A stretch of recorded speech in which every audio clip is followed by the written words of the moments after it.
Looking down with a cold, resolute gaze, she declared that life was nothing more than a poorly balanced game before delivering her verdict. He was officially removed from the party. Without a hint of hesitation in her voice, she added that he simply could no longer keep up with the scale of their battles. Between them lay a tense, quiet expanse high above the sprawling cityscape, the distance between their standing forms echoing the divide that had grown between them. The level 254 Valkyrie and leader of the elite party, Holy Sword. Her status dwarfed his, yet she paused, calling out his name to see if he was truly processing her words. His own record starkly displayed his limitation, a mere level 75 trap master, lagging far behind the rest of the team. As he stood there, memories flooded back of when they first arrived in Tokyo as a group of 4, climbing the adventurer ranks side by side in those early days. He silently acknowledged how Tokyo, once expected to be overrun with deadly monsters, had instead turned out to be just another bustling metropolis where people and wealth gathered. She emphasized that expelling him was solely her own independent choice, admitting she had not yet discussed the decision with the other 2 party members. He contemplated the gravity of expulsion, well aware that while a leader possessed the absolute right to dismiss a member, doing so usually brought public scrutiny and damaged the party standing. Lowering his head, he quietly began to apologize, admitting that he should have been the one to bring up his own departure long ago. He stood quietly as she instructed him to process the paperwork, noting his lifelong stubbornness and inability to give up easily. She offered to transfer a quarter of their shared assets to help equip his replacement, apologizing for the trouble caused, but he flatly refused the money. Their final farewells spoken, both parted ways with a solemn goodbye, marking the definitive end of their partnership. Walking away alone down the street, he admitted to himself that he was already aware of the situation, acknowledging that their recent dungeon expeditions had felt like reckless suicide missions. He reflected on how close to death he had been,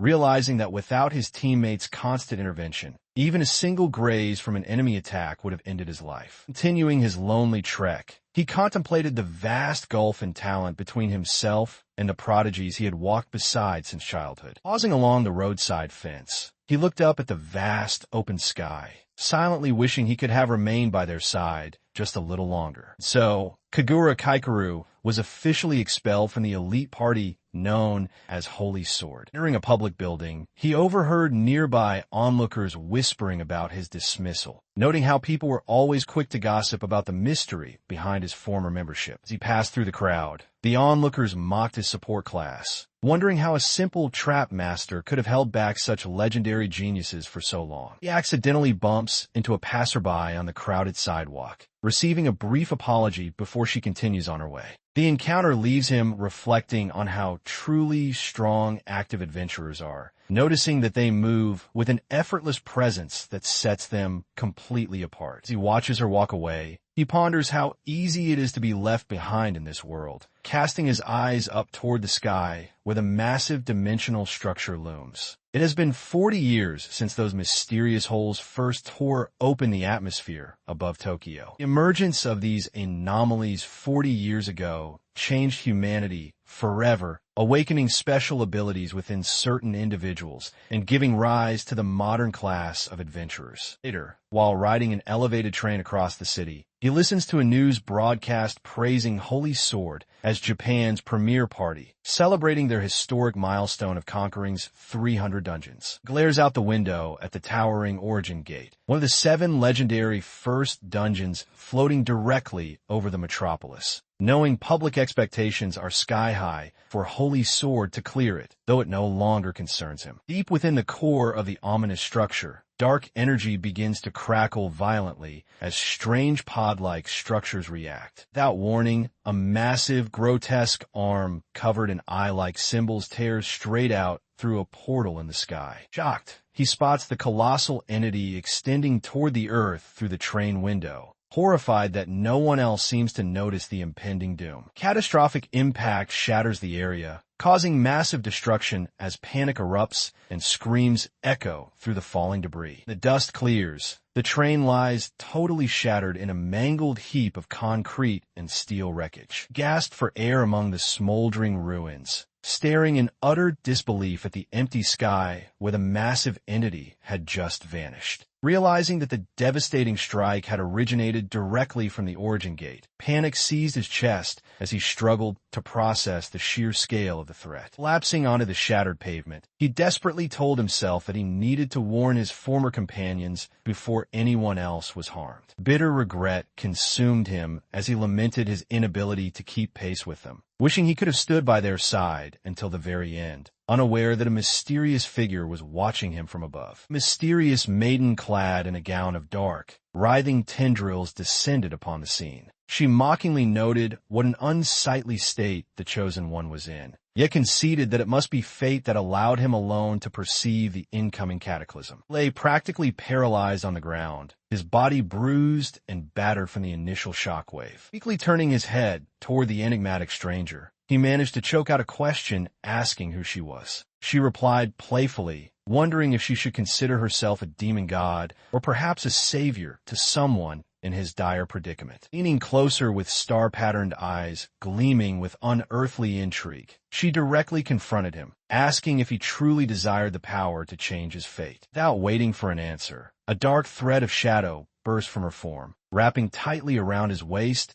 and hoisting his helpless body high into the air as she asked if they should begin. Drawing his floating body against her own, she gently cupped his jaw, her gaze locking onto his stunned, sweat-drenched face. Suddenly, she pulled his head down and pressed her lips against his in a sudden, overwhelming kiss that sent a surge of energy through his body. She giggled softly amidst the deep embrace, sealing a mysterious pact with the astonished young man as mysterious forces intertwined between them. As the mysterious maiden vanished into thin air, he stood alone in disbelief. The echoes of her parting gift, a declaration that she had bestowed power upon him, lingered in his mind while he realized with shock that his fatal wounds had completely healed. Struggling back to his feet amid the ruined landscape, he grunted from the effort. Nearby, a companion checked to ensure he was still alive and unharmed. Suddenly, a shadow fell over them as a massive section of the cliffside broke loose and began to plunge downward. With rocks raining down around them, panic set in. Desperate to counter the impending collapse, he frantically summoned his skill menu to set another trap. New, unfamiliar ability highlighted itself across the glowing screen. Arrow symbol. He stared at the unexpected icon in bewilderment. In that instant, the maiden's words clicked into place. This unique skill was the newly acquired power she had granted him. Without a second to waste, he executed the technique, casting the glowing arrow array onto the ground and shouting for his ally to take cover. Giant boulder slammed directly into the magic symbol, which immediately redirected the tremendous impact and safely repelled the crushing weight away from them. Catching his breath, he marveled at the geometric crest left behind, realizing its power lay in manipulating physical movement itself. Sometime later, officials discussed the catastrophe in secret, bewildered that an anomaly as massive as a giant arm emerging from the origin gate could have transpired without the public noticing. Hikaru took his leave from the older official, who firmly reminded him that he was no longer part of the Holy Sword team destined for the origin gate. Dismissing the dismissal with a wave, Hikaru walked away, promising to keep the warning in mind. Arriving in a dense forest near Tokyo, he pondered the overwhelming threat they faced. Doubts crept into his mind about what anyone could possibly do against a monster of that scale, even as he resolved to push forward. Walking through the quiet woods alongside his small companion, he determined that if there was anything capable of helping the Holy Sword clan conquer the gate, he was bound to find it. Before him stood a D-rank monster known as a melon boar. Hikaru prepared to test his current capabilities against the creature to see if he was ready to stand beside his former comrades once more. Setting a trap as the boar charged, he swung his blade in a sharp arc,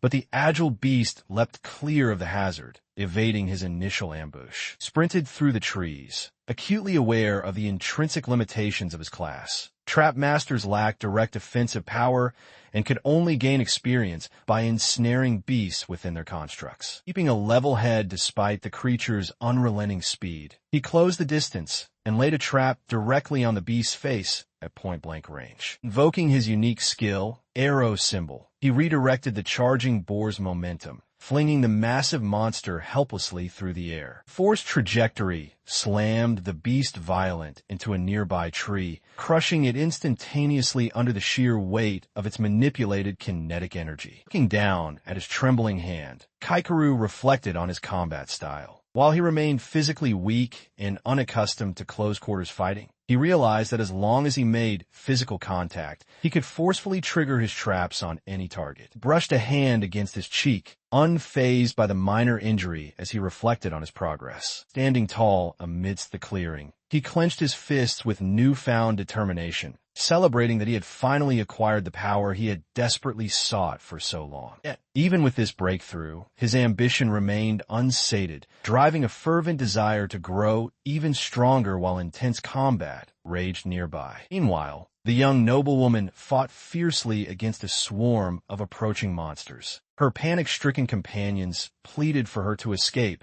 but she angrily shouted at them to shut up, declaring that their cries were only distracting her from the fight. High above the battleground, a vast horde of monsters swarmed around a small group of desperate fighters. On the front lines below, allies raised their shields, desperately urging their young lady to flee while they held off the relentless onslaught. She grit her teeth under the fierce strain, frustrated that despite her allies' assurances, the overwhelming enemy numbers made escape nearly impossible. Meanwhile, elsewhere in the forest, Ko felt a surge of energy wash over him as a notification signaled he had leveled up. Reflecting on his progress, he realized it had been a long time since he had relied on his own strength to level up rather than depending on others. He paused as metallic clangs echoed through the quiet woods, suddenly aware that he had strayed too far from his intended path. Ever since the first gates began appearing across the world, dangerous monsters had slowly invaded human lands, making unexpected sounds in the wilderness a constant red flag. Turning toward the source of the commotion, his eyes narrowed as he traced the echoes to a dark cave nestled in the hillside. He adjusted his collar thoughtfully, surprised because he believed this unmonitored area was supposed to be completely deserted. Listening closely to the rhythmic clashing of steel, he deduced that a party inside was trapped on the defensive and weighed whether to call the association while recognizing the extreme danger of entering unprepared. Although common sense dictated he should wait safely for backup, he hesitated as the urgent sounds of battle continued. Overcoming his doubts, he sprinted forward at full speed toward the cave mouth, determined not to turn his back on those fighting for their lives. Triggered a trap just inside the cave entrance, detonating an explosive spell that blasted away the initial surge of goblins. Deep inside, Reize Agino held her ground with a massive shield, desperately deflecting the unrelenting assault of the horde as a goblin sneered nearby. Pressure proved too great, and the heavy blows against her shield forced out a cry of pain as her companions watched in utter terror. As a monstrous creature lunged from above, she winced, her strength failing under the overwhelming weight of the enemy force. Suddenly, a swift streak of steel sliced through the air, wiping out the surrounding goblins in a single, powerful sweep. Standing before her, the young man turned and casually asked if she needed a hand, leaving her stunned by his unbelievable speed and high-grade equipment. He explained that he was not part of an official rescue force, and was simply leveling nearby, offering to help without claiming any loot as long as he kept the experience points. Looking past her, he noted with respect that she had been bravely defending the helpless civilians all on her own. She introduced herself as Reize Agino, a paladin, and offered to take charge of the offense while asking for his name and job class in return. He revealed his name as Kajura Kaikeru and declared that his class was a trap master. She stared back in complete disbelief. She watched in surprise as her companion surged forward into the fray, taking the front line to handle the incoming swarm while instructing her to cover the rear. Dashing past the ferocious horde, he struck out at the creatures, quickly realizing that without the element of surprise, these monsters were far sturdier than expected. Realizing that picking off the enemies one by one would consume too much time and energy, he recognized the urgent need for a wide-area attack. Guided by an inexplicable wave of intuition, a new confidence surged within him as he began channeling a brand-new technique, placing down a spatial trap. Combining his martial strikes directly with his spatial trap mechanism, he triggered a brand-new ability, Trap Fusion. The dramatic wave of energy Intense, slashing waves crossed through the air, tearing through the cave and annihilating the surrounding goblins in an instant. As the dust settled, the entire horde lay motionlessly scattered across the cavern floor, leaving her staring in sheer disbelief at the overwhelming power displayed before her. Walking over to check if she was unharmed, he was met with her protestations, as she insisted that such a powerful wide-range strike could only belong to a high-tier wizard. He calmly reaffirmed his identity as a trap master, though she argued back that no trap master in history had ever performed an offensive assault like that. Casually confessed that it had actually been his very first time attempting the fusion move, and he was relieved it succeeded. Turning his focus back to the rescued captives, he urged them to move quickly so they could escape the dungeon. Suddenly, a tremendous footstep shook the deep cavern walls, startling the group. While she grew tense at the heavy vibration, he remained composed, noting that experience dictated a larger threat always followed a wave of minion monsters. Emerging from the darkness of the inner chamber, a towering ogre boss stepped into view, clutching a massive club and exuding a terrifying aura of raw strength. Sizing up the immense opponent, he recognized that its raw power far outmatched his own, leaving him to weigh his options and question whether his traps could withstand such a monstrous boss. He immediately urged Agino to lead the others as far away as possible, leaving her bewildered by his sudden decision to stay behind. Raising his blade high, the young warrior taunted the massive ogre directly, firmly drawing the beast's full attention onto himself so his allies could escape safely. As the towering monster let out a menacing roar, he recognized this battle as the ultimate trial of his abilities and promptly set his initial traps into motion. Utilizing a double arrow symbol trap to propel himself forward, he launched into a high-speed offensive strike. Propelled energy struck the monstrous foe head-on, forcing a painful bellow from the massive creature. Knowing his own defenses were fragile and his daggers carried limited weight against such hide, he maneuvered rapidly outside the ogre's reach to continually whittle down its strength. Standing his ground inches away from the beast's sweeping counterattack, he calculated every move with cold precision. Farther down the path, Agino hesitated, desperately wanting to return and support him, while the retreating group urged her to keep moving toward incoming backup. Back in the arena, a sudden crushing blow bounded toward him, leaving no time or space to evade. The monster mocked him for dropping his weapon under pressure. He revealed his true trick, combining an arrow symbol with fire to unleash an explosive trap counter. He unleashes a powerful combination of elemental trap symbols, channeling an explosive burst of fire direct into the looming threat. As flames engulf the giant beast, Agino and her companions watch in absolute awe,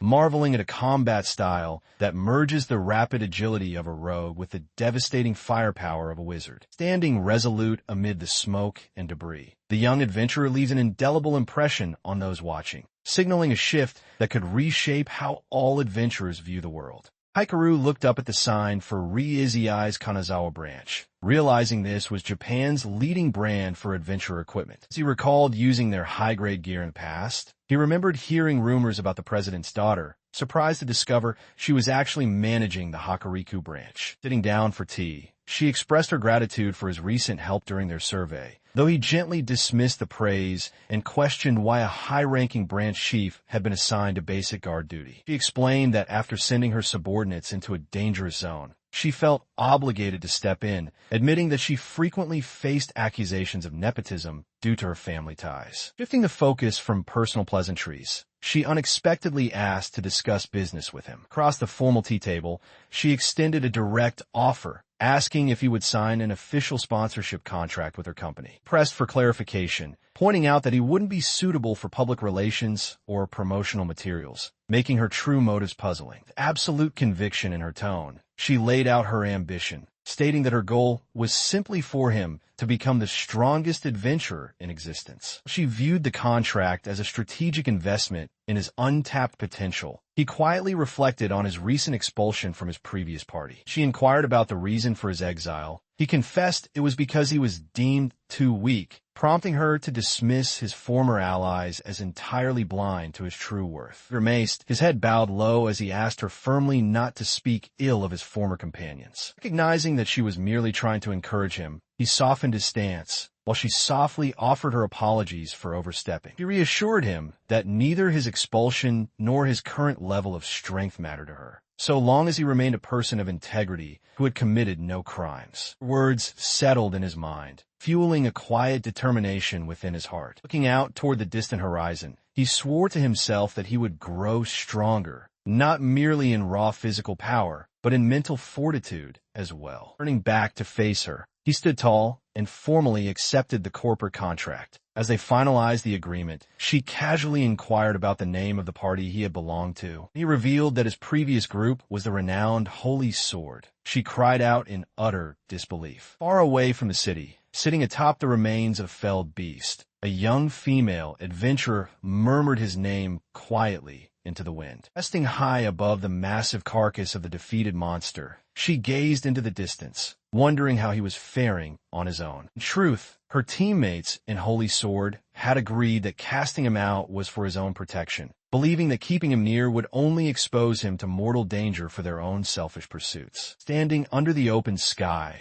long hair blowing in the breeze, the young woman carried the weight of her choices while her companions tried to offer comfort, urging her not to be so hard on herself. She insisted that she sought no forgiveness, accepting full responsibility for effectively cutting off Kaikeru's livelihood as an adventurer. Her companion blurted out in utter disbelief, questioning whether she had actually proposed to him in the exact moment she ousted him from the party. Companion teased that things might have gone surprisingly well if she had simply admitted her feelings outright instead of trying to cover her tracks with a proposal. Overwhelmed by the blunt accusation of being a difficult, Sundara-like woman expecting him to figure out her true feelings, she turned her head away in silence. As the group reflected on how their complex dynamics had led to such an awkward outcome where no real confession ever took place, a heavy silence settled over them. Walking together through the windswept landscape, they recognized how quickly time and circumstances could push people apart, despite how recent the event felt. Shifting the mood, her ally brought up a pressing rumor regarding high-level plans to conquer the dangerous Origin Gate. She confirmed the rumor, revealing that the strategic plan to conquer the Origin Gate had indeed been shared confidentially among the leaders of the top parties. She detailed the timeline, explaining that an evaluation test was scheduled for the coming fall, leading up to a formal public announcement in December for those strong enough to qualify. She exchanged solemn glances with her companions, addressing Kakuri while looking ahead toward their shared future. Continuing her bold declaration, she proposed that they retire as adventurers immediately after conquering the Origin Gate. The calm determination, she added her ultimate desire to relocate to a nation permitting polygamy, bringing Kaikeru along. Companions could only stare back, completely bewildered by the sudden and shocking plan. Meanwhile, Kaikeru stood before a secluded shrine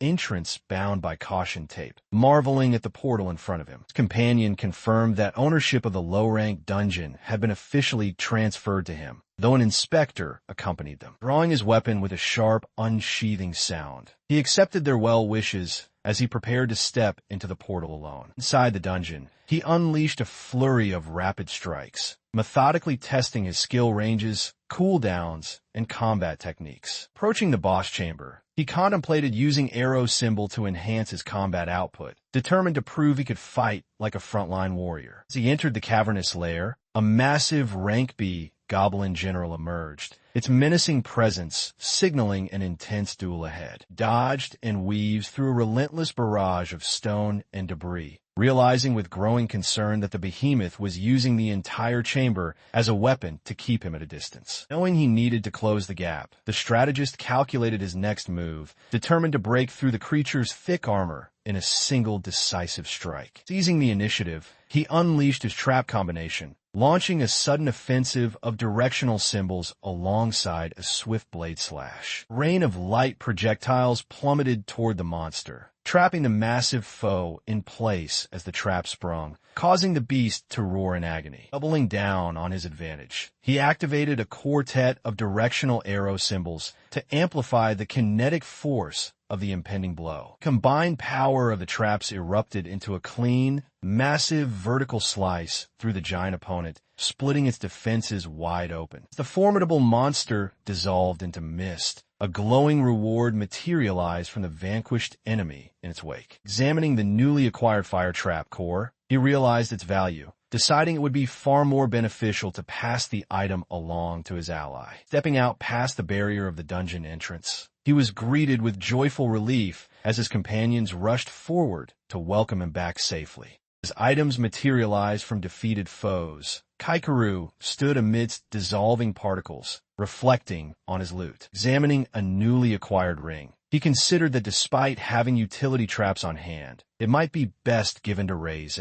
Stepping through the dungeon exit, he noted with quiet satisfaction that his leveling was progressing steadily, bit by bit. The moment he emerged, an energetic young girl rushed forward with a joyous cry, delighted to see him finally step out. Her eyes sparkled with awe as she admired his cloak, badgering him with questions about whether it was rare dungeon drop gear. While she babbled excitedly about her natural curiosity regarding dungeon visitors, Kaikeru stood bewildered by her complete lack of restraint. Introducing herself enthusiastically as Tsukage's Tsukasa, 14 years of age, she proudly presented herself to the older adventurer. Surprised by how rare it was to meet 14-year-old adventurers around Tokyo, Kaikeru observed her request to exchange contact details. She boldly declared herself a rank B assassin without a second thought. He marveled inwardly at her utter lack of caution. Desperate for a partner higher in rank than herself, she begged him to team up for dungeon exploration. She explained that her adventurer classmates refused to accompany her into dangerous territories, leaving her without a party despite her high rank. And asked why she didn't just venture solo, her energetic demeanor softened into a gentle smile as she admitted that exploring alone was simply too lonely. Relenting, Kaikeru passed over his contact information, dryly warning her that he was busy and shouldn't be summoned constantly, which she greeted with pure delight. Ecstatic, she cheered out to the famed trap master, thrilled to have secured a reliable partner for her future expeditions. Bidding a cheerful farewell, she sprinted off into the distance, leaving Kaikeru and Reize behind to process the sudden whirlwind encounter. As they began their walk back, Kaikeru quietly pondered how returning to the surface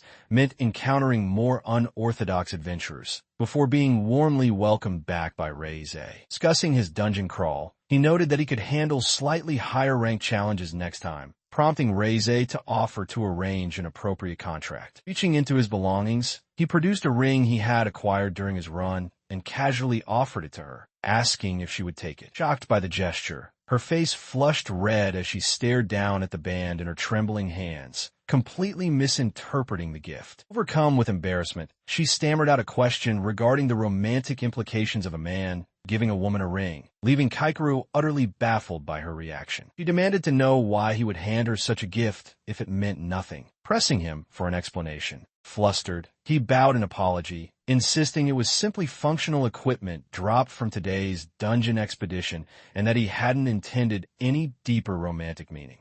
Their expedition had felt like a significant first milestone together. Yet, as he maintained it was merely a sponsor's gift, her heart sank at the disparity in their perspectives. She secretly hoped to share a meaningful keepsake between them, while he, oblivious to her deeper feelings, quietly wrestled with the uncomfortable misunderstanding. The soft sigh, she resigned herself to the truth. Despite her rising hopes, their relationship had not fundamentally changed. Recalling how he had placed the ring specifically on her left ring finger, she pointed out the gesture, causing him another jolt of panic as he apologized profusely once more under the night sky. Later that evening, in the quiet solitude of his room, the young adventurer sat on his bed, contemplating the contact card given to him earlier by Tsukasa. Suddenly, a call came through on his phone from the energetic girl, who loudly asked if he wanted to form a temporary party tomorrow, complaining that she had been trying to reach him all day despite his earlier warnings of being busy. She explained that an acquaintance was organizing a team matching his rank, prompting him to weigh the offer against the alternative of joining an unfamiliar group of random adventurers. Mental image of standing among faceless, unpredictable strangers made the proposition of a temporary party far more appealing. Although he cautioned her that the leader might reject him if he came along, she enthusiastically dismissed his concerns, insisting warmly that she wanted to conquer the dungeon with him. He concluded the phone call with Tsukasa, agreeing to meet the party the following day, provided the leader granted approval. Upon meeting the party leader, the burly man immediately accepted him into the squad without hesitation. Hikaru was caught off guard by the swift acceptance, questioning if being a trap master was truly fine by them, since Tsukasa vouched for him. Leader shouted enthusiastically that outside of major hubs like Tokyo, specific job classes mattered far less than willing hands. Tsukasa reassured him of their goodwill, while the leader commended Kaikaru's honest nature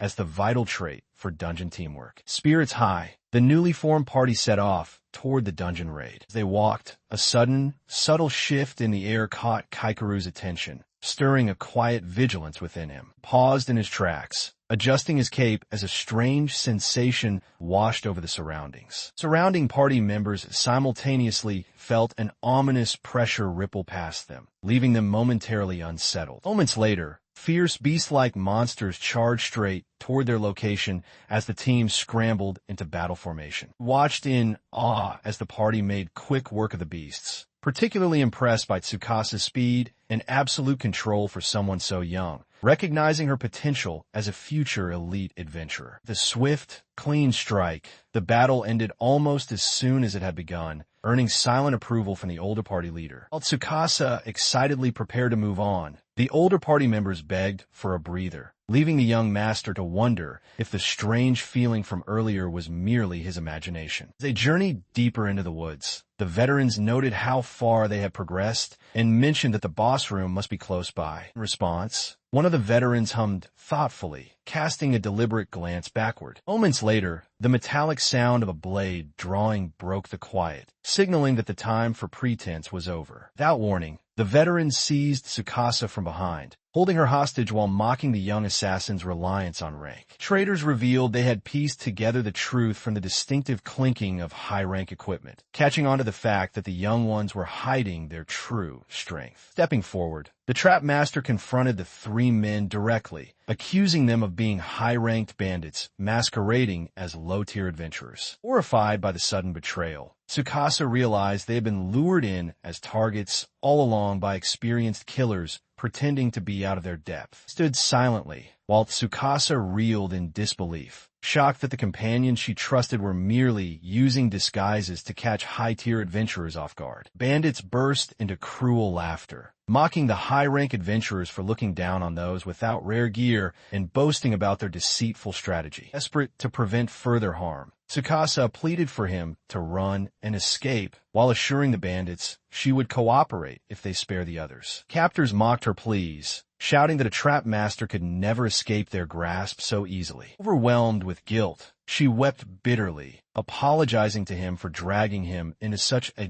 deadly predicament. Tears streamed down her face as she mourned the fleeting moment of hope she had felt, believing she had finally found true companions only to be betrayed. Yet, amid her despair, his expression remained perfectly calm and unbothered. Softly apologizing to Tsukasa for the commotion, he prepared to take action. Drawing his weapon, he declared with absolute confidence that he had no intention of running, as his path left no room to overlook scum like them. The hostile adventurer blinked in disbelief, unable to comprehend the brazen insult that had just been uttered in the middle of the quiet woods. Without flinching, the young strategist repeated his declaration with absolute composure, calmly labeling his opponents as nothing more than ignorable trash. Infuriated by his calm disrespect, the armed men erupted in anger, screaming for his immediate execution as veins throbbed on their furious faces. As they lunged forward, he instantly triggered a pre-placed arrow sigil trap, sending them hurtling through the air in total disarray. The force of the magical trap blasted the attackers across the clearing, leaving them helpless as they crashed violently to the ground. Capitalizing on the chaos, he closed the distance with terrifying speed, effortlessly slashing down his enemy before the man could even raise his sword. Standing over his fallen foe, the trap master pointed out that high-grade armor was worthless when paired with sluggish, C-rank reaction speeds. Two of his comrades, already incapacitated, the remaining hulking warrior froze in hesitation, realizing he was severely outmatched. Gazing at the glowing mark on the ground, The man nervously calculated that stepping on the hidden sigil would mean immediate defeat. Exploiting the moment of hesitation,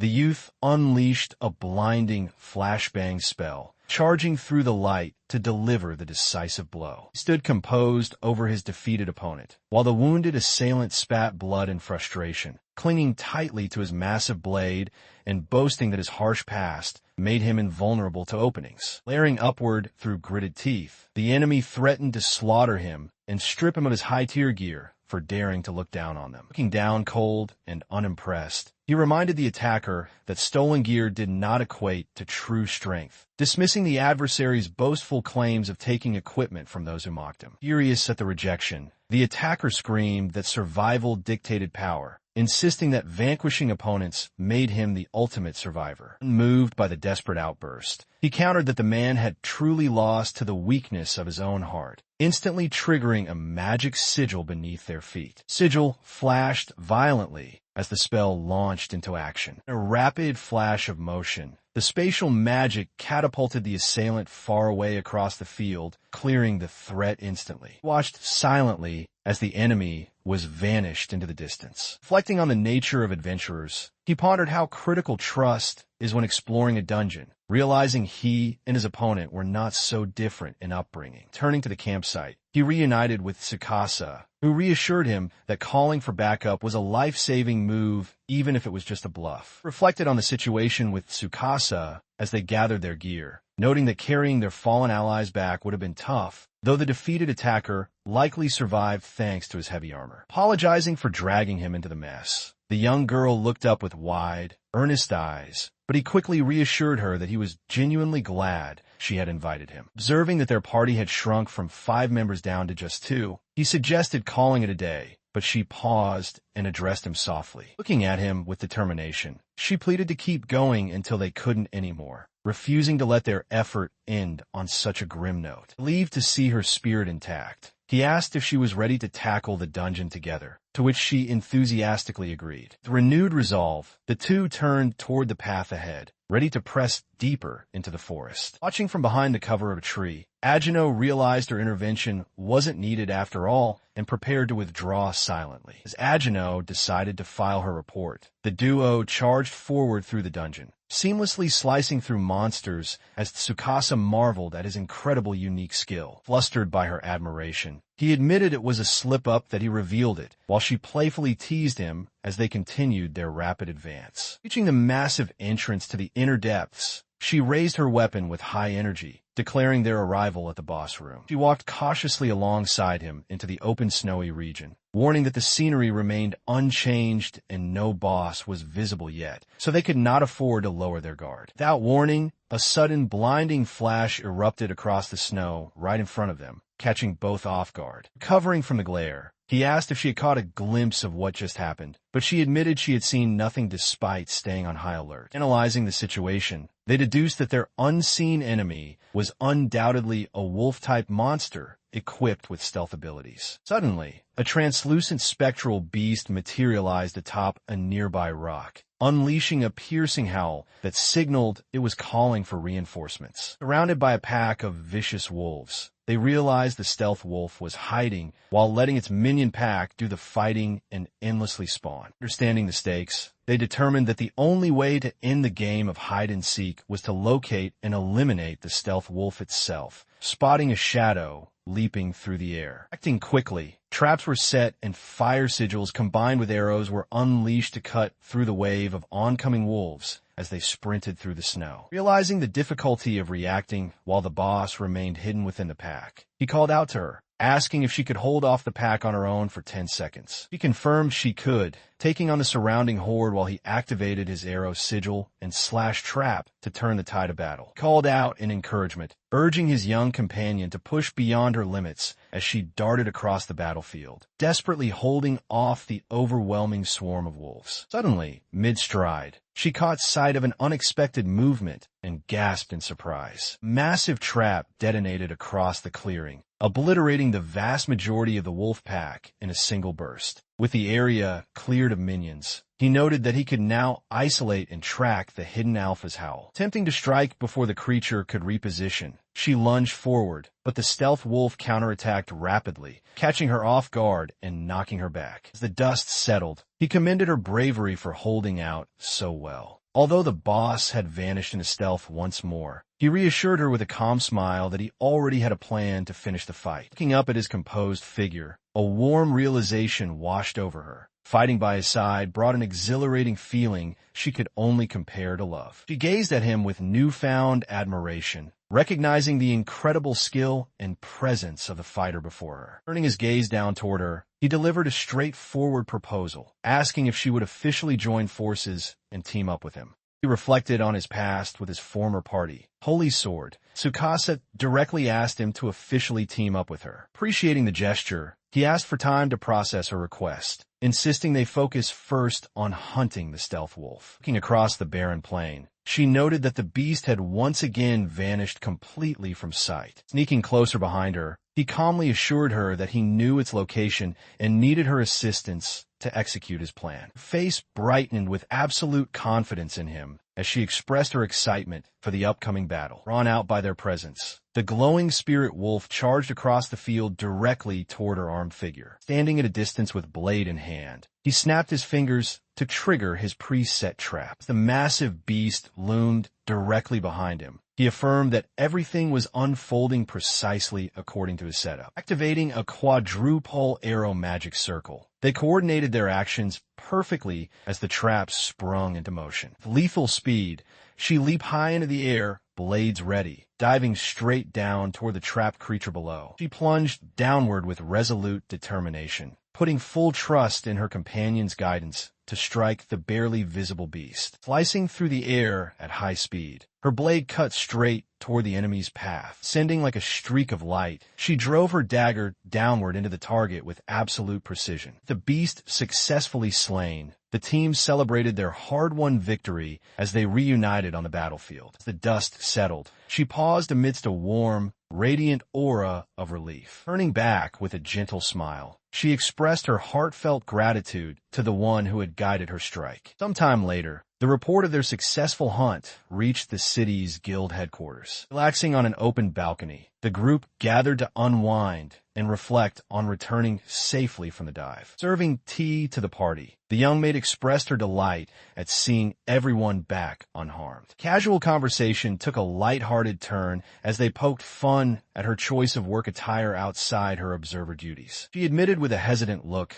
that while nerves played a part, something deeper was weighing on her mind as Kaikeru asked if she felt anxious. While the maid served tea to the table, Ko asked if she was getting along well with everyone in the group. Pressing the issue with pleading eyes, she reminded Kaikeru that she was still waiting for his decision regarding her request to form an official party together. Apologizing for keeping her waiting, Kaikeru paused as Ko expressed surprise upon learning the nature of their discussion. He ultimately declined the offer, explaining that his ultimate goal was to reunite with his former party, the Holy Sword, making a permanent party commitment impossible. Listening quietly, Ko intervened, suggesting that there was no harm in accepting the temporary arrangement. She went on to detail the numerous tactical advantages, pointing out that forming a party would allow for more effective leveling, better combat coordination, and essential practice in team synergy. He concluded that if Kaikeru's ultimate ambition was to rejoin the Holy Sword, teaming up with Tsukasa in the interim offered nothing but benefits for his growth. Shocked by the mention of the legendary party, Tsukasa listened as Kaikeru voiced his concern about taking advantage of her kindness when he planned to leave eventually. Without a moment's hesitation, she looked at him steadfastly and declared that she did not mind at all. Her eyes sparkled with determination as she made her position unmistakable, insisting that if a temporary agreement was the only way to team up,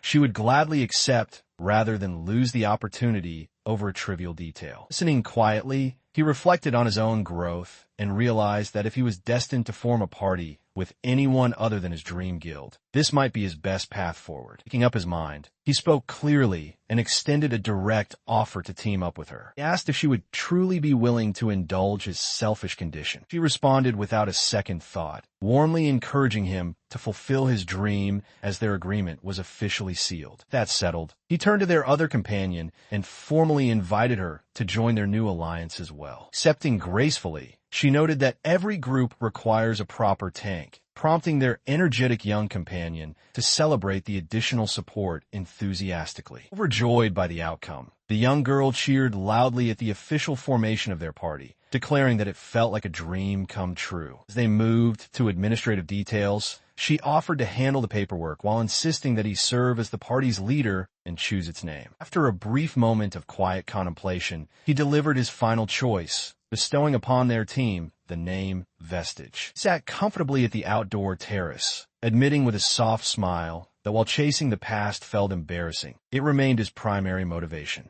Around the table, his companions enthusiastically celebrated the official creation of their new party, Vestige, eager to exchange contact information and begin their journey together. They exchanged contact cards. A surprising detail on the status display revealed that Tsukasa Tsukigase was actually 14 years old and male. Upon reading the official designation, a shockwave of disbelief rippled through the group as Tsukasa stared blankly at the word displayed before them. Overwhelmed by the absurd misunderstanding, Tsukasa shrieked in utter astonishment, while Ko erupted into hysterical laughter. Meanwhile, far across the sprawling metropolis, news of the newly formed party reached a high-rise balcony overlooking the city. A young woman acknowledged the report from her maid, Natsum, learning that her childhood friend had not returned home, but was instead building his own path. Standing in a high-level dungeon, clearing littered with dead monsters, she fondly mocked his foolish ambition, knowing he was still far too weak for such dangerous territory. Suddenly, vicious winged beasts swooped down through the mist, lunging at her with terrifying speed. Without hesitation, she cast her lethal technique, Hand of the Death God, annihilating the attackers instantly in a crushing wave of dark force. As blood and feathers rained down onto the barren ground, she quietly resolved that if he was pursuing them, they would simply have to accomplish their goal before he could catch up. Reigning in her thoughts, Yuko reported back to her companion after verifying that the path ahead was clear and safe. Deciding to keep her information a secret so her ally would not lose her competitive edge, she signaled that it was time to move out. She cast a quiet, meaningful glance back toward the young woman beside her as they prepared to advance. Meanwhile, far from the dungeon depths, the narrative shifted to a towering modern skyscraper under the evening sky. Inside the building's mirror room, Kaikeru adjusted his suit while his young companion twirled in excitement over a fancy new dress. Observing his fidgeting, she pointed out his restlessness, to which he admitted his lifelong struggle with formal neckties. Nearby, their ally approached to check if everyone was fully prepared for the upcoming event. Dressed in formal attire, the group stood unified at the grand entrance, ready to step into Vestige's first battle. Inside a lavishly decorated hall, adventurers dressed in formal attire gathered for a grand reception. Taking in the bustling crowd, Kaikeru remarked on how crowded the venue was, while Reize explained that high-tier raid preparations often required gathering immense support and specialized parties. At the front of the hall, the event organizer, Kiryu and Jessica, stepped up to the microphone to greet the attendees, exuding confidence and high society elegance despite her youth. Watching her from the floor, he deduced that Jessica was acting as the primary sponsor for the campaign, using her family's prestige to finance a high-rank dungeon expedition while quietly surrounding herself with proven veterans to secure results. They continued discussing the financial stakes, realizing that the generous compensation was designed to attract top-tier talent, creating a mutually beneficial deal where participants gained high-level experience and Jessica secured her achievement. Beside them, Tsukasa chimed in with a slight hesitation, feeling almost guilty about being carried along by Japan's elite party despite the massive scale of the operation. Meanwhile, up on stage, Jessica expressed her deep gratitude to everyone present, noting that while she was thrilled by the overwhelming turnout, the number of applicants had far exceeded their initial capacity. Raising her arm with theatrical flair, she announced to the silent room that an official selection test would take place the following morning to finalize the raid roster. She declared that only 20 combatants would be chosen through direct duels, sending a shockwave through the crowd as Tsukasa panicked and Kaikeru prepared himself for the sudden competitive trial ahead. Looking across the filled banquet hall, he contemplated the high stakes as tension settled over the gathered partygoers. Reflected quietly on his past, recalling his expulsion from Holy Sword and how Ko usually handled social obligations for him, praying he wouldn't cause any unnecessary scene. As he stood contemplating, his attention shifted to a nervous young student nearby who was anxiously pacing while muttering about her desperate need to win a spot in the upcoming raid. Suddenly, the overwhelmed girl stumbled awkwardly, sending a plate of food flying into the air as startled shouts echoed across the floor. Dropping to her knees in embarrassment, she began stammering profuse apologies, prompting him to quickly crouch down beside her to offer a calming word. Tears welling in her eyes, she confessed that she was a wizard who urgently required a place on the team, yet felt hopelessly unsuited for direct combat. He offered an understanding nod, reassuring her that many support-oriented rearguards struggled in raw duels and admitting that he was in a similar position. Continuing his encouragement, he explained that the organizer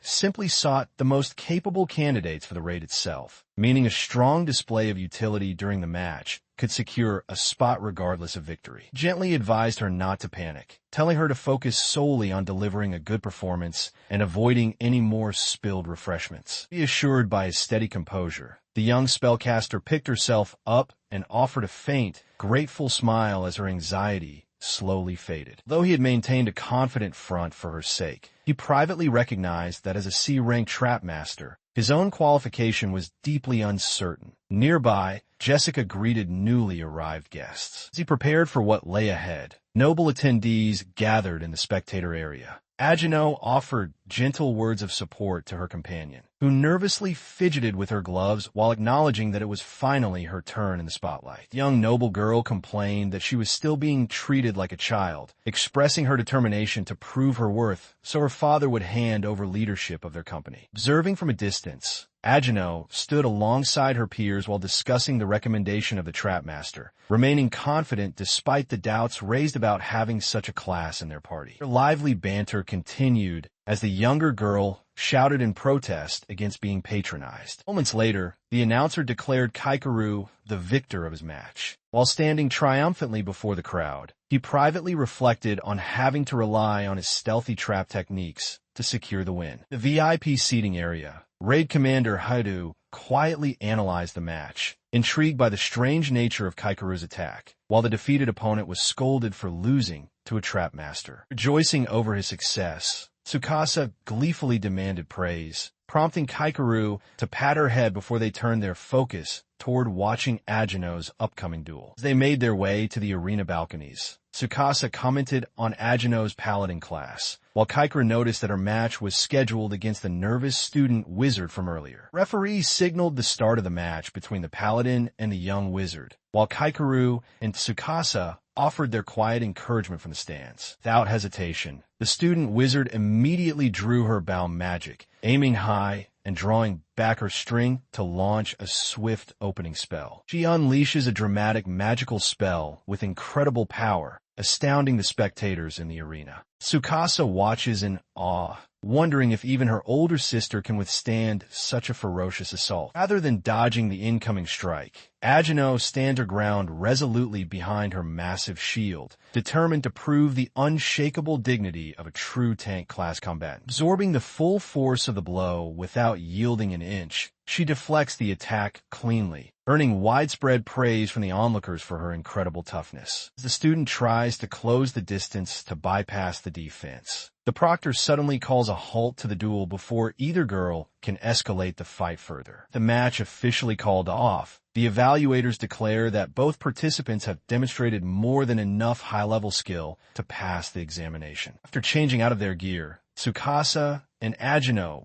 bid Kaikeru farewell as they head off toward the shower facilities. While walking through the hallway alone, Kaikeru bumps into the young student wizard who had just competed. She timidly approaches him, expressing her sincere gratitude for the encouraging advice he had shared with her prior to the match. Kaikeru praises her exceptional spellcasting talent, noting how impressive it is to have such a formidable potential ally for dungeon exploration. Blushing slightly as her confidence grows, the quiet young wizard introduces herself properly as Yuzui Teru. She offered to give him something as a token of her gratitude, but he politely declined, insisting that he hadn't helped her expecting any sort of reward. Curious, he glanced inside her open bag, only to find it completely packed with fan merchandise, badges, and keychains of the famous idol Yuko. Unthinking, he blurted out the name Yuko, causing her to freeze instantly before slowly turning around to demand if he had truly just uttered that sacred name. Overcome with passionate intensity, she slammed down an open magazine and fiercely lectured him, explaining that only close friends could use such a special nickname, citing specific media reports to prove that true fans must respect their idol's boundaries. Realizing the intense devotion behind her outburst, he swallowed nervously as he pieced together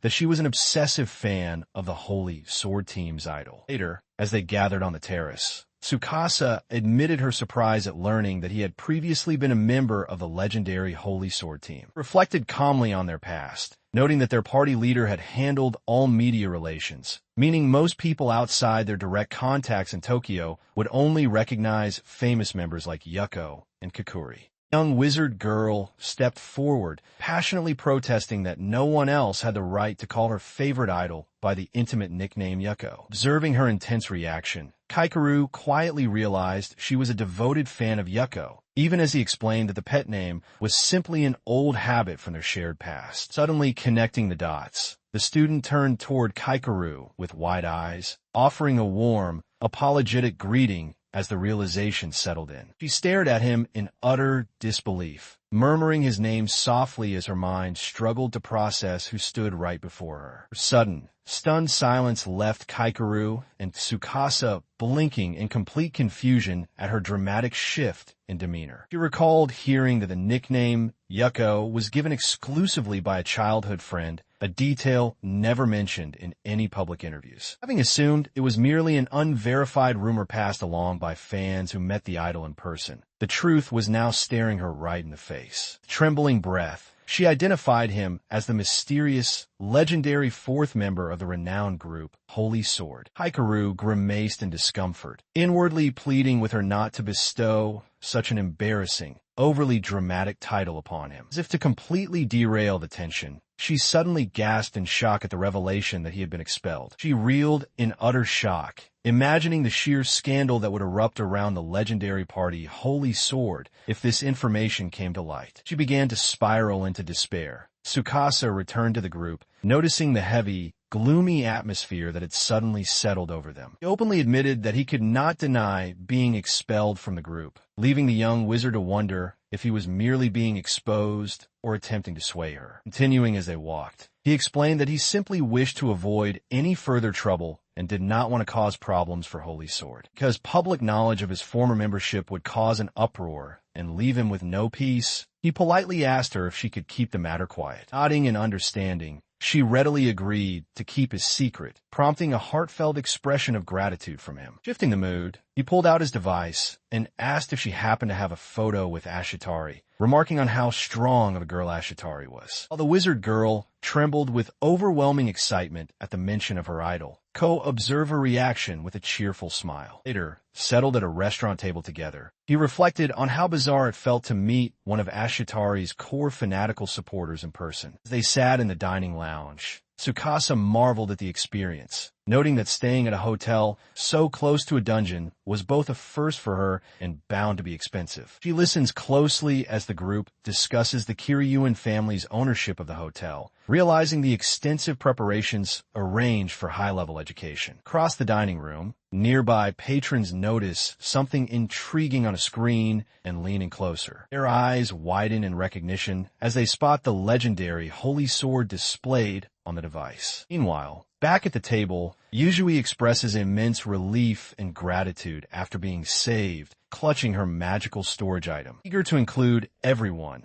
Tsukasa chimes in playfully, encouraging Yuzui to talk with the girls as well as Kaikeru. Asked about her usual routine, Yuzui reveals that she typically lives far away and only joins large raids when necessary. Recognizing the seriousness of her commitment despite her young age, the party notes how dangerous high-rank areas can be. Quiet resolve, Yuzui reveals her true motivation. She desperately needs a specific dungeon drop known as the Blue Elixir. The announcement shocks the group as they discuss the item's extreme rarity and its astronomical market value of 1 billion yen. Kaikeru deduces the heartbreaking reason behind her dangerous quest, asking if someone close to her is gravely ill. Listening quietly, he heard her confess that her mother was the one suffering. She explained that her mother could no longer walk, and doctors using world technology had insisted nothing more could be done. Realization finally dawned on him why she had been so determined to join this dangerous raid, and she quietly offered her gratitude. The soft farewell, she turned and walked away down the quiet corridor. Watching her leave, he reflected on her selfless nature, admiring how she was driven by a desire to save others even in a place like this. As the night ended, the party rallied their spirits, promising to give their absolute best in the battle ahead, while he vowed not to fall behind. The moment arrived, and the leader's thunderous voice announced the official start of the raid, with the entire army bracing themselves at the threshold. Donning her mage attire, Yuzui took her place on the battlefield, her eyes resolved and focused. Clash after clash erupted as traps were laid, and vanguard fighters repelled the incoming horde with decisive strikes. Seeing the fighting proceed smoothly, the support units and healers maintained their positions, optimistic about an early victory. He stood quietly, contemplating the strange names of the boss monsters ahead: Statue of Heaven's Fall, Murder Mebius, and Whispering Maris, finding the whole naming convention peculiar. Nearby, the other adventurers cheered and celebrated their early success, eager to press forward and jump into the fight. As the main group prepared, the strategy called for the advance party to handle the route leading up to the final boss room. The team agreed to steel themselves for the ultimate showdown, but suddenly someone called out to Kaikeru. Experienced leader approached Kaikeru, advising him to pace himself and save his energy for the boss, knowing full well how powerful he truly was. Acknowledging that skilled adventurers always hold back their best trump cards, the man explained he would have put Kaikeru in the main group if not for his registered class as a trap master, prompting Kaikeru to question his true intentions. Kaikeru insisted that upon entering the boss room, standard protocol dictated placing the frontline tanks first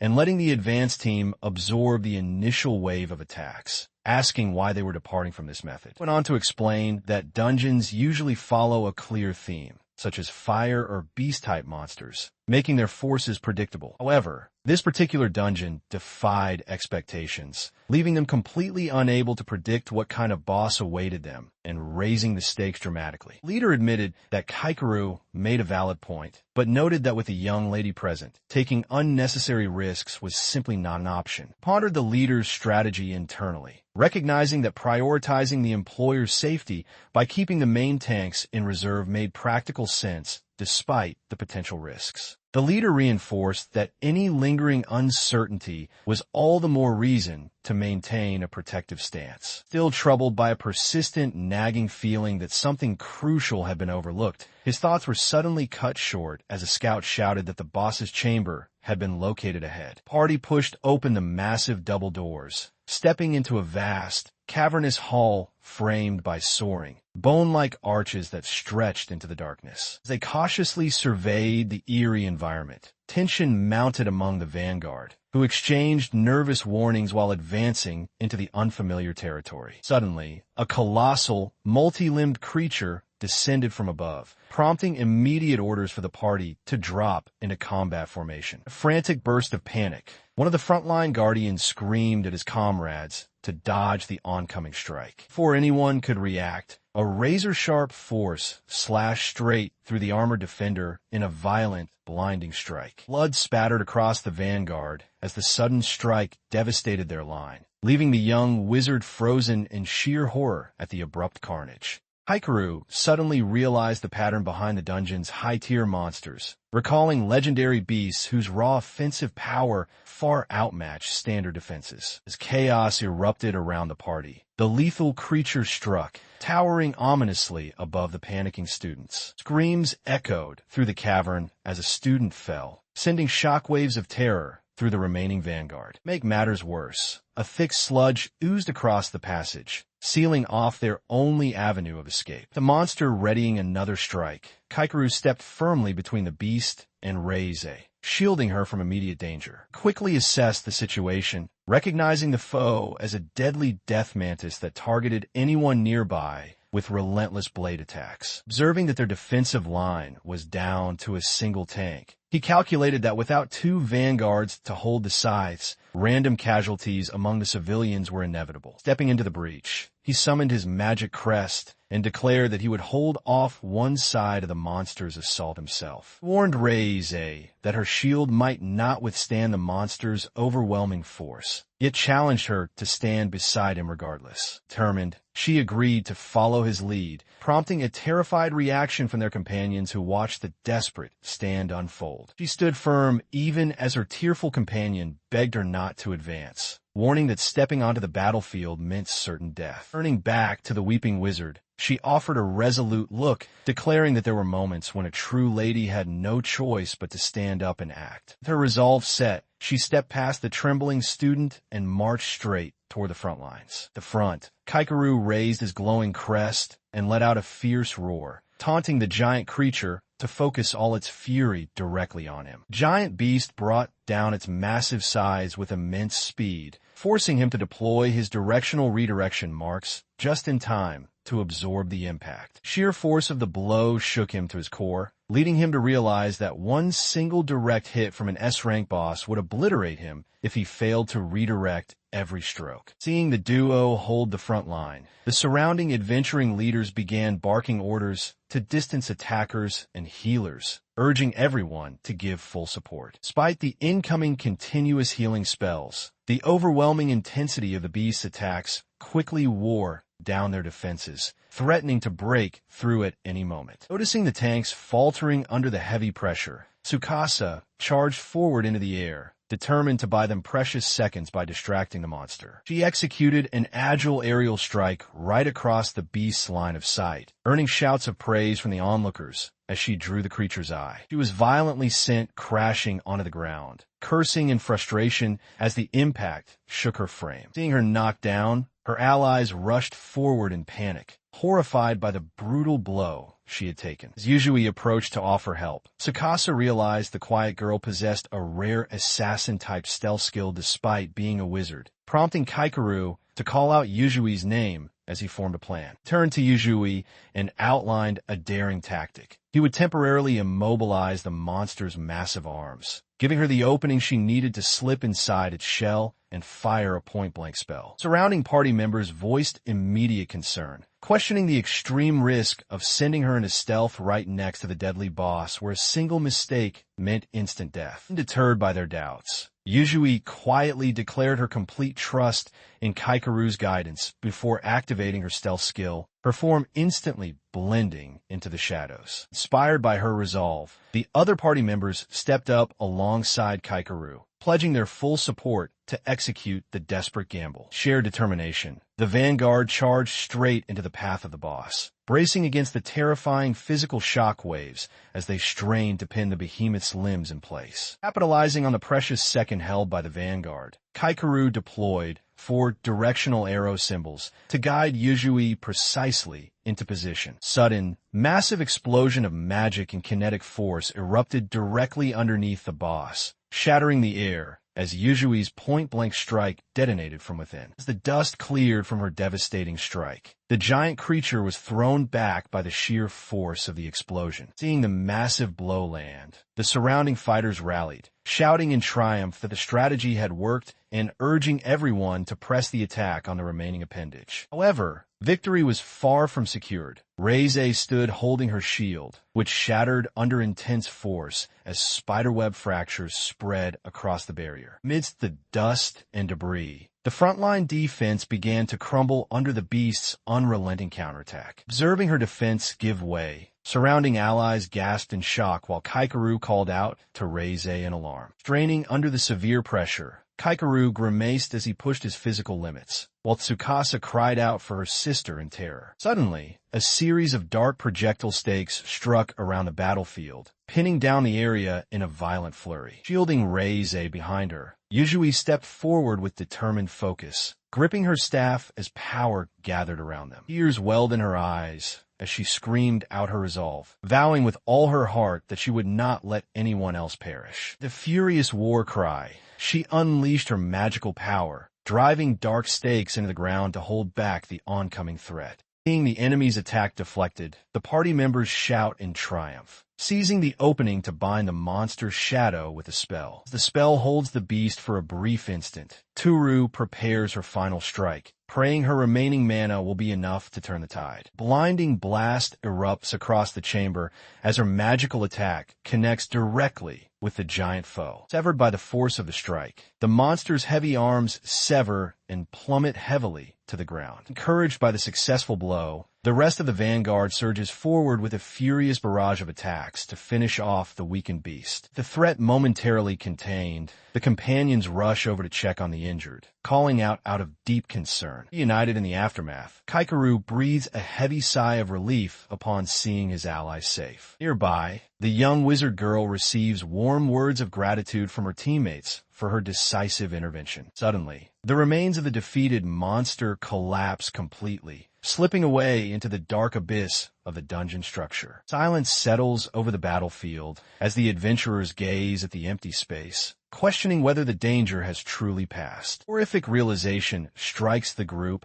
as the smaller creatures begin devouring their own parent entity to gain power. As the monsters rapidly mature into dangerous adult forms, the veteran adventurers shout orders to hold the line and strike before they complete their transformation. Rallying under the command, the frontline warriors charge headlong into the fray against the sprawling swarm. Determined not to be left behind, Hagain resolves to join the assault, seeking to land a decisive strike. Exchanging a nod of unspoken unity, the spellcasters prepare their ultimate magic alongside the vanguard. Pooling their depleted stamina, the allies transfer their remaining magic to one another for a final, coordinated effort. Abandoning defense, Kaikeru channels every ounce of his power into an precise strike that cannot afford to miss. The fierce cry, he brings his blade down with full force upon the threat. As the brilliant flash of energy fades, he looks around in shock, realizing that the surrounding battlefield has suddenly emptied. Mysterious luminescent rift glows in the center of the clearing, leaving the remaining party members isolated in silence. He stood alongside the survivors, staring ahead in disbelief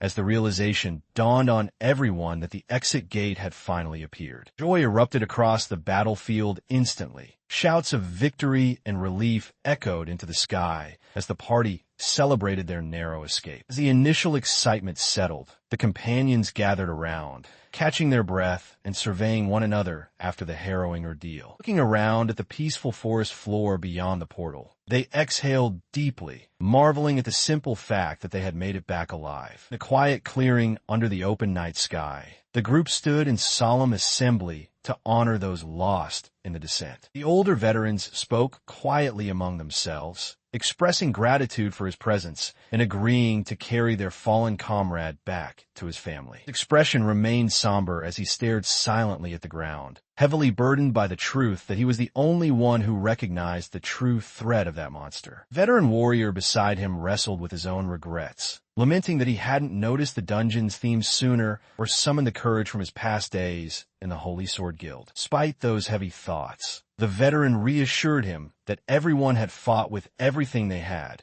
and that altering such a tragedy would have required divine intervention. Looking back, he reflected on how each of the fallen heroines possessed extraordinary strength and could have accomplished great deeds on their own. He clutched his hands, plagued by his own weakness and horrified by the thought that something unforgivable could have happened to his companions because he was not strong enough. Wondering what he should do to catch up to the others, his thoughts were abruptly interrupted when a mysterious glowing object drifted through the air, drawing his gaze toward a distant tree where a figure stood quietly waiting. There stood a young maiden clad in a pure white traditional kimono, holding a delicate, geometric glowing relic that radiated a soft, ethereal light. Recognizing the girl, he quietly whispered her name, but she gently placed a finger against her lips, silencing him with a tender gesture. Sensing the heavy shadow hanging over him, she noted that he seemed troubled and gently suggested they sit down and talk in the quiet clearing. Looking down softly, she remarked on the death of someone close to them, confessing that no matter how many times she experienced such loss, she could never get used to it. Turning her gaze back toward him, she quietly observed that he did not seem to be feeling well either. As he looked back at that moment, he realized with a heavy heart that he had not seen her again since that fateful day. She offered a gentle smile, apologizing for leaving without saying a proper goodbye, though she playfully added that she was still a little upset about it. She mused that perhaps he had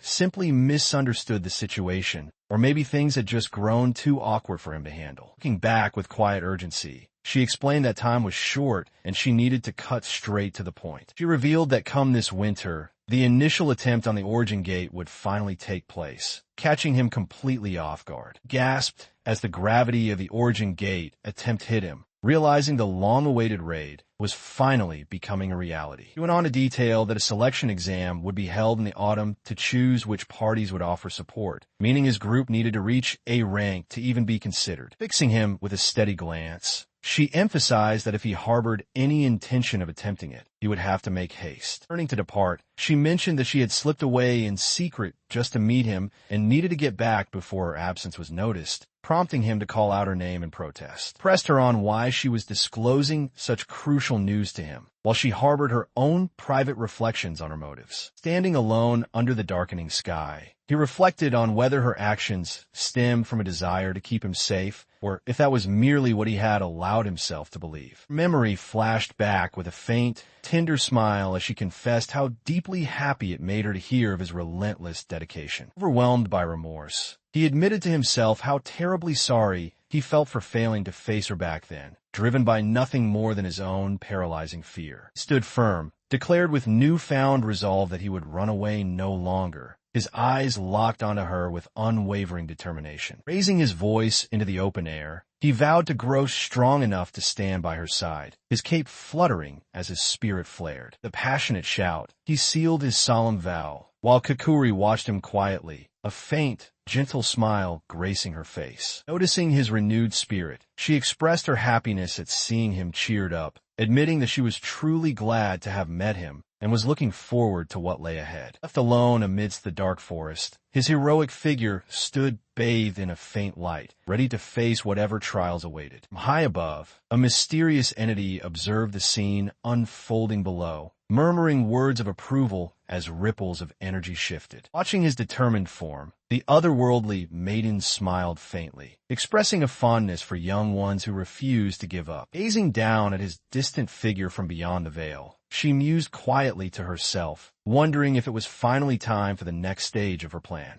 Yawning stretched wide as the young man admitted to resting for 2 full days, feeling vastly better thanks to the care he received. His companion greeted him warmly, observing how healing magic often leaves adventurers feeling strangely drained despite their physical recovery. Sitting together over drinks, her maid claimed the noble lady was also exhausted from the expedition, though she stubbornly insisted she would never display weakness so easily. Looking at her thoughtfully, he noted her serious demeanor as she suggested they find a quiet moment to talk once the surrounding situation settled down. Meanwhile, the maid expressed concern over another teammate who had experienced a tragic loss, while expressing a quiet desire for their absent friend to join their gathering as soon as he awakened. Shifting the conversation, the young woman turned to greet her brother and sister with a bright, welcoming smile, expressing her gratitude for their visit to her hometown despite the arduous journey. Though her situation had been difficult, she gently reassured him that she was doing fine now, comforting him with a soft expression. Her gaze then shifted as the conversation turned toward the mysterious location known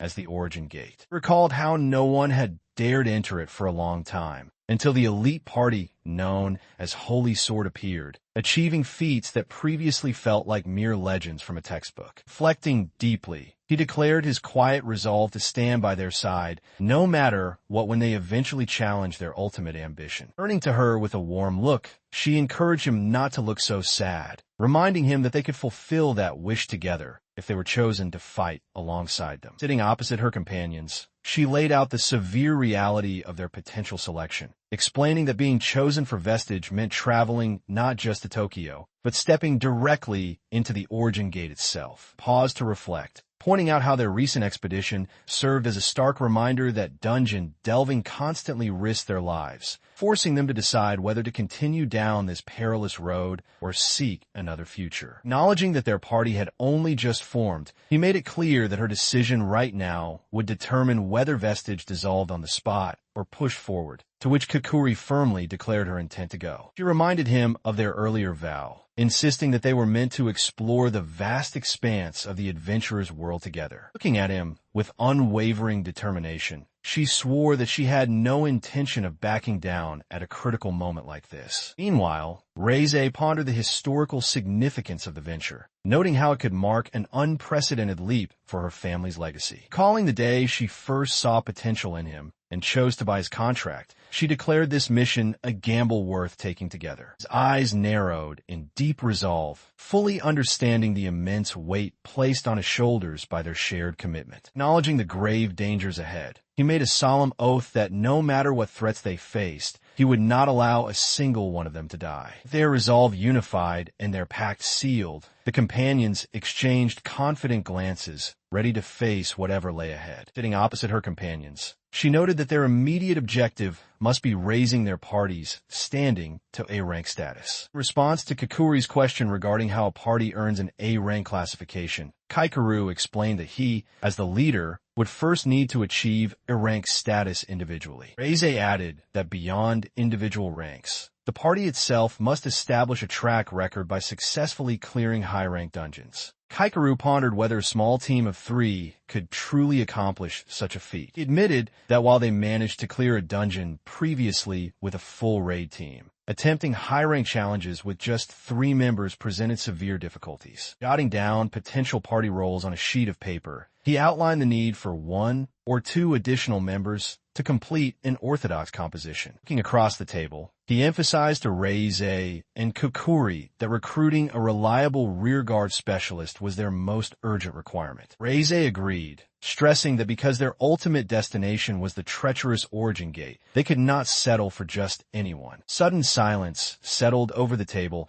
as all 3 contemplated potential candidates who possessed both the necessary skill and trustworthiness. Breaking the quiet, Kaikeru realized he already had a specific candidate in mind, only to discover that both Reize and Kukuri had arrived at the exact same conclusion. Together in unison, they spoke the name of their chosen candidate. He sat quietly alongside his companions as they called out to the young wizard student, who stood a short distance away, gazing down at her electronic device. Shortly after, Yuzui thanked the guild staff for providing the list of dropped items, noting with subtle disappointment that once again no blue elixir was listed. She prepared to leave. She expressed her gratitude for the invitation, while the staff member encouraged her to reach out whenever she was ready for future events. The receptionist then relayed that members of the party known as Vestige were hoping to meet her, asking if she would allow her address to be shared. Nodding in agreement, she gave permission to share her phone number as well as the hospital where she spent her time, in case the matter was urgent. Walking down the clean corridor a short time later, she was met by her uncle, pondering inwardly what a high-ranking party like Vestige could possibly want with her. She gently inquired about her mother's condition and was relieved to hear that she had just fallen asleep after feeling somewhat better that day. Continuing together past the hospital rooms, she softly requested that he keep taking good care of her mother during her absences. He asked whether she planned to enter the dungeons once more. She firmly affirmed her intention to locate another high-ranked dungeon as quickly as possible. Looking at her with heavy concern, her uncle spoke up, suggesting that perhaps the time had finally come for her to step away from being an adventurer. She listened quietly as her uncle expressed his deep remorse, confessing how grieved he felt for placing her in danger for his sister's sake, especially after learning that another comrade had fallen on her recent mission. He continued to press his plea, emphasizing that at her age, she ought to be enjoying time with friends rather than enduring such harrowing ordeals, pleading with her not to suffer any longer. The weight of his words echoed painfully in her mind, locking onto the single concept of suffering. Hesitating, she could only utter a faint response toward her uncle, torn between his emotional appeal and her own dire responsibility. Unable to yield, she blurted out an apology, turned sharply on her heel, and bolted away despite his startled calls for her to wait. Sprinting up to an awaiting black vehicle, she frantically begged the occupants to open the door and let her inside. The heavy slam. The car door shut tightly, leaving her uncle shouting helplessly in the street as the automobile sped away. Safe within the transport alongside the members of Vestige, she expressed her gratitude for their rescue, assuring them that her uncle was a kind man and that she would explain everything to him properly when the time was right. Later, the group gathered at a serene, open overlook, looking out across the expanse of the horizon. As the conversation turned toward the mysterious origin gate, she clutched her hands together in silent prayer, consumed by thoughts of her mother's plight. She sat quietly on the bench as Kagura reminded her that she didn't need to make a sudden decision, urging her to take time to process everything. Looking down at the rice ball in her hands, she shared that her father had prepared it for her, holding tightly to the small comfort. Continuing to open up, she spoke affectionately of her hard-working father, describing how dedicated he was to supporting their home and how deeply he cared for her mother. Contemplative silence fell between them as they stood side by side under the vast, open sky. Breaking the stillness, Kagura advised her not to view diving into dangerous dungeons or becoming an adventurer as a tragic twist of fate. Turning to face him directly, she explained that if taking this risk offered even a glimmer of hope to cure her mother, she would willingly accept any assistance. With resolve clearing her doubts, she formally requested to join Vestige. She declared her willingness to travel wherever necessary, whether to the dungeons of Tokyo or the Origin Gate itself, in search of an elixir to heal her mother. As he watched her standing resolute, Kagura reflected internally on how every single adventurer carries the weight of someone's love and hopes. Grieving the profound truth of her determination, he gripped his flask tightly, steeling himself to carry that responsibility. He declared with firm resolve that they would venture forward together, promising Toru that they would locate the blue elixir and guarantee her safe return to her mother. The pact officially sealed, he welcomed Toru to the team as everyone gathered in high spirits, looking forward to their upcoming journey. Meanwhile, elsewhere, a massive stone structure shattered into pieces as a powerful force crushed a dungeon monster into the earth. Standing amidst the rubble, a short-haired female adventurer looked down at her defeated foe, mockingly commenting on its sluggish speed. She grumbled in annoyance upon reviewing her documents, realizing it was already time for her A-rank license renewal, which meant another tiresome trip to the distant association branch and mandatory sparring. Continuing her walk, she complained about living in the middle of nowhere and the tedious daily chores of assisting her grandmother. Striding forward with her sword in hand, she expressed her intense desire to finally move to Tokyo and escape her monotonous routine. Members of the high-ranking party, Holy Sword, formally reported their return from cleanup duty at the Adventurer Association headquarters. Exchanged debriefings with the elderly association president, who expressed relief that the unmanaged area in northern Kanto had been significantly reduced. Looking out over the city skyline toward a dark anomaly looming in the sky, the president declared that it was finally time to strike at the core. Hearing this, the party members reflected quietly on the upcoming expedition to the Origin Gate, calling the fateful day that giant structure first appeared over Tokyo, their resolve hardened. She inquired whether clearing this central origin gate would truly cause all the other gates across the world to close as well. While acknowledging it was still an unproven hypothesis, the president explained that the mana leaking from it undoubtedly affected the surrounding space, making the gamble necessary. Reassured by his commitment to support them fully, she affirmed their dedication to do whatever it took to protect the people. The president then mentioned that they had just publicized a recruitment drive for support parties, though it remained uncertain how many would answer the call. Despite the hesitation among other adventurers, she expressed quiet confidence that reliable allies would eventually join them by autumn. She rode alongside Kaikeru in a sleek car, brushing off his gratitude by explaining that she needed to visit the branch to handle her own license renewal anyway. Arriving at their destination,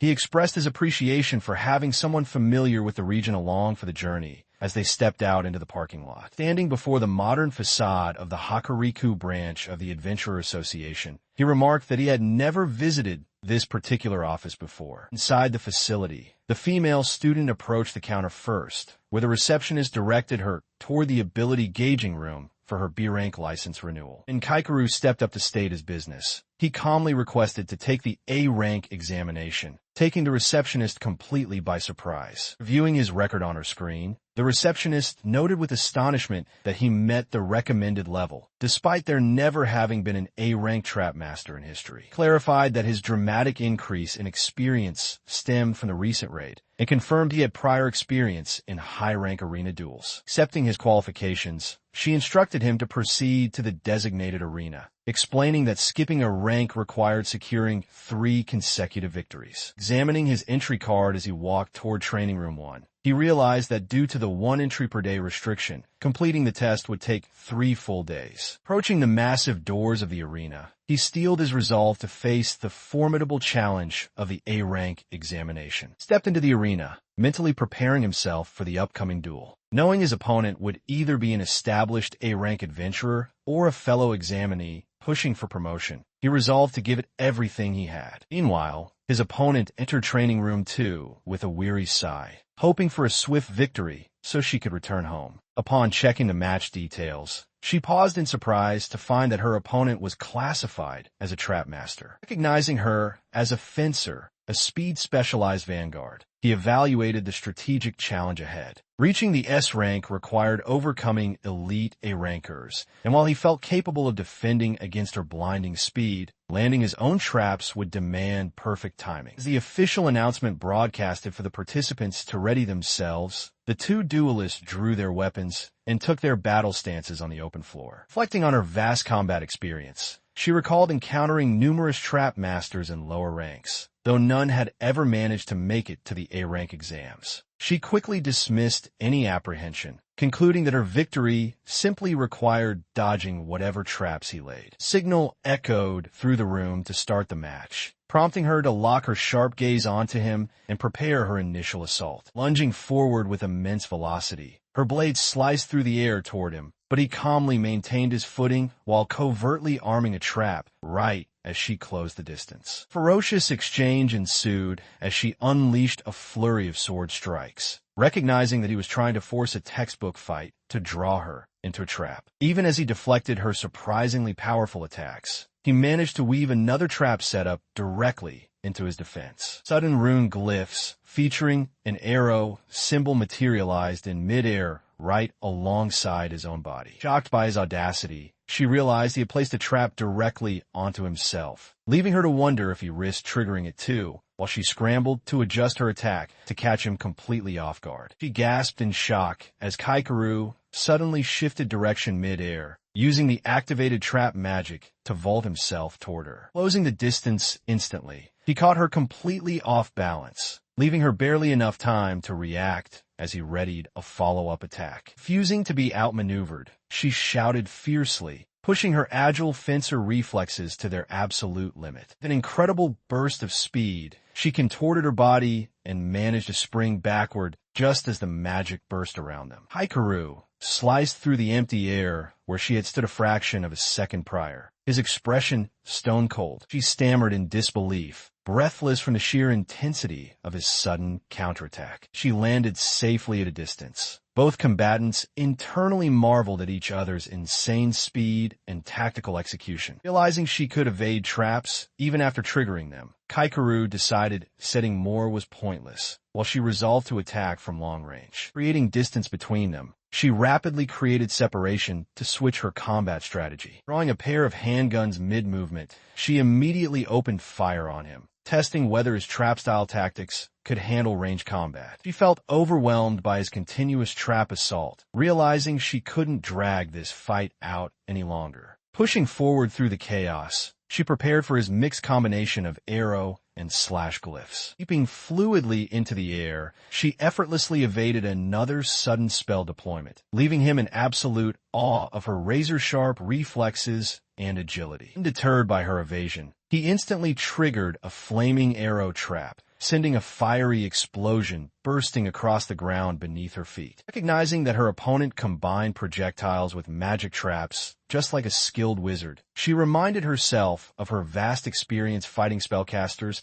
and quickly shifted her tactical mindset. Spotting an opening above, she launched herself upward into a fierce aerial assault to close the distance between them. As he scrambled to prepare another directional arrow trap to repel her descent, he struggled to keep pace with her overwhelming momentum. Sharp determination in her eyes, she declared that she would not give him the chance to cast another spell. Closing the gap instantly, she struck with blinding speed, forcing him into a desperate physical clash that pushed him to his limits. Feeling his stamina rapidly drain under her superior strength and relentless speed, he found himself backed into a corner as she coldly declared that the battle was over. Refusing to surrender because of his desperate need to reunite with his companions, he bet everything on a single clue he had uncovered, charging forward into one final, high-stakes gamble. Standing amid a field of scattered weapons, the young strategist recalled the painful lesson he had learned through bitter trial and error. He recognized that his opponent possessed terrifying speed and relied almost entirely on raw physical prowess, dodging strikes purely by reading her adversary's immediate movements. Closing the distance despite the overwhelming pressure, he grit his teeth and declared that his trap was finally set. Though her blade pierced his shoulder in a fierce attempt to stop him, he pushed through the agony, deliberately triggering a glowing arrow emblem beneath their feet. Sudden, blinding flash erupted across the ground, forming a massive magical crest that caught the warrior completely off guard. The startled cry, she tried to spring backward, but the burst of light trapped her within its expanding radius. Seizing the brief moment, he shouted as a taut tether snapped tight around her ankle, throwing her off balance before she could react. Powerful surge of energy swept through the area, finalizing the decisive counterattack in a rush of wind and darkness. Enveloped in a warm glow, the combat simulation system registered that her damage threshold had been surpassed and announced the end of the trial. Breathing heavily from his injury, he calmly explained that because Lamp was not a traditional combat skill, she was unable to recognize the trap's underlying pattern. He bowed politely, offering a word of gratitude for the duel, leaving his opponent utterly speechless at the abrupt conclusion. Unable to contain her fury, Kazari erupted in frustration, screaming over her defeat and demanding to know what trickery he had used. Fuming over the immense hassle of having to return on another day, she turned on her heel and stormed off in disgust. Watching her depart, he mused on her intense demeanor, realizing only now how remarkably young yet formidable she was. Though victorious, he acknowledged to himself that taking her by surprise was his only pathway to success this time. Recognizing that mere level progression would never bridge the deep gap in class capabilities, he resolved to devise alternative strategies for future battles. Rejoining his companion outside, he admitted how narrowly he had secured his win before inquiring about her own assessment. She shared that her evaluation went smoothly, as the examiners merely measured her base abilities, leading them both to commend each other on a job well done. Time to spare before meeting up with the rest of their group, they decided to take a quiet moment to relax. The peaceful conversation was suddenly interrupted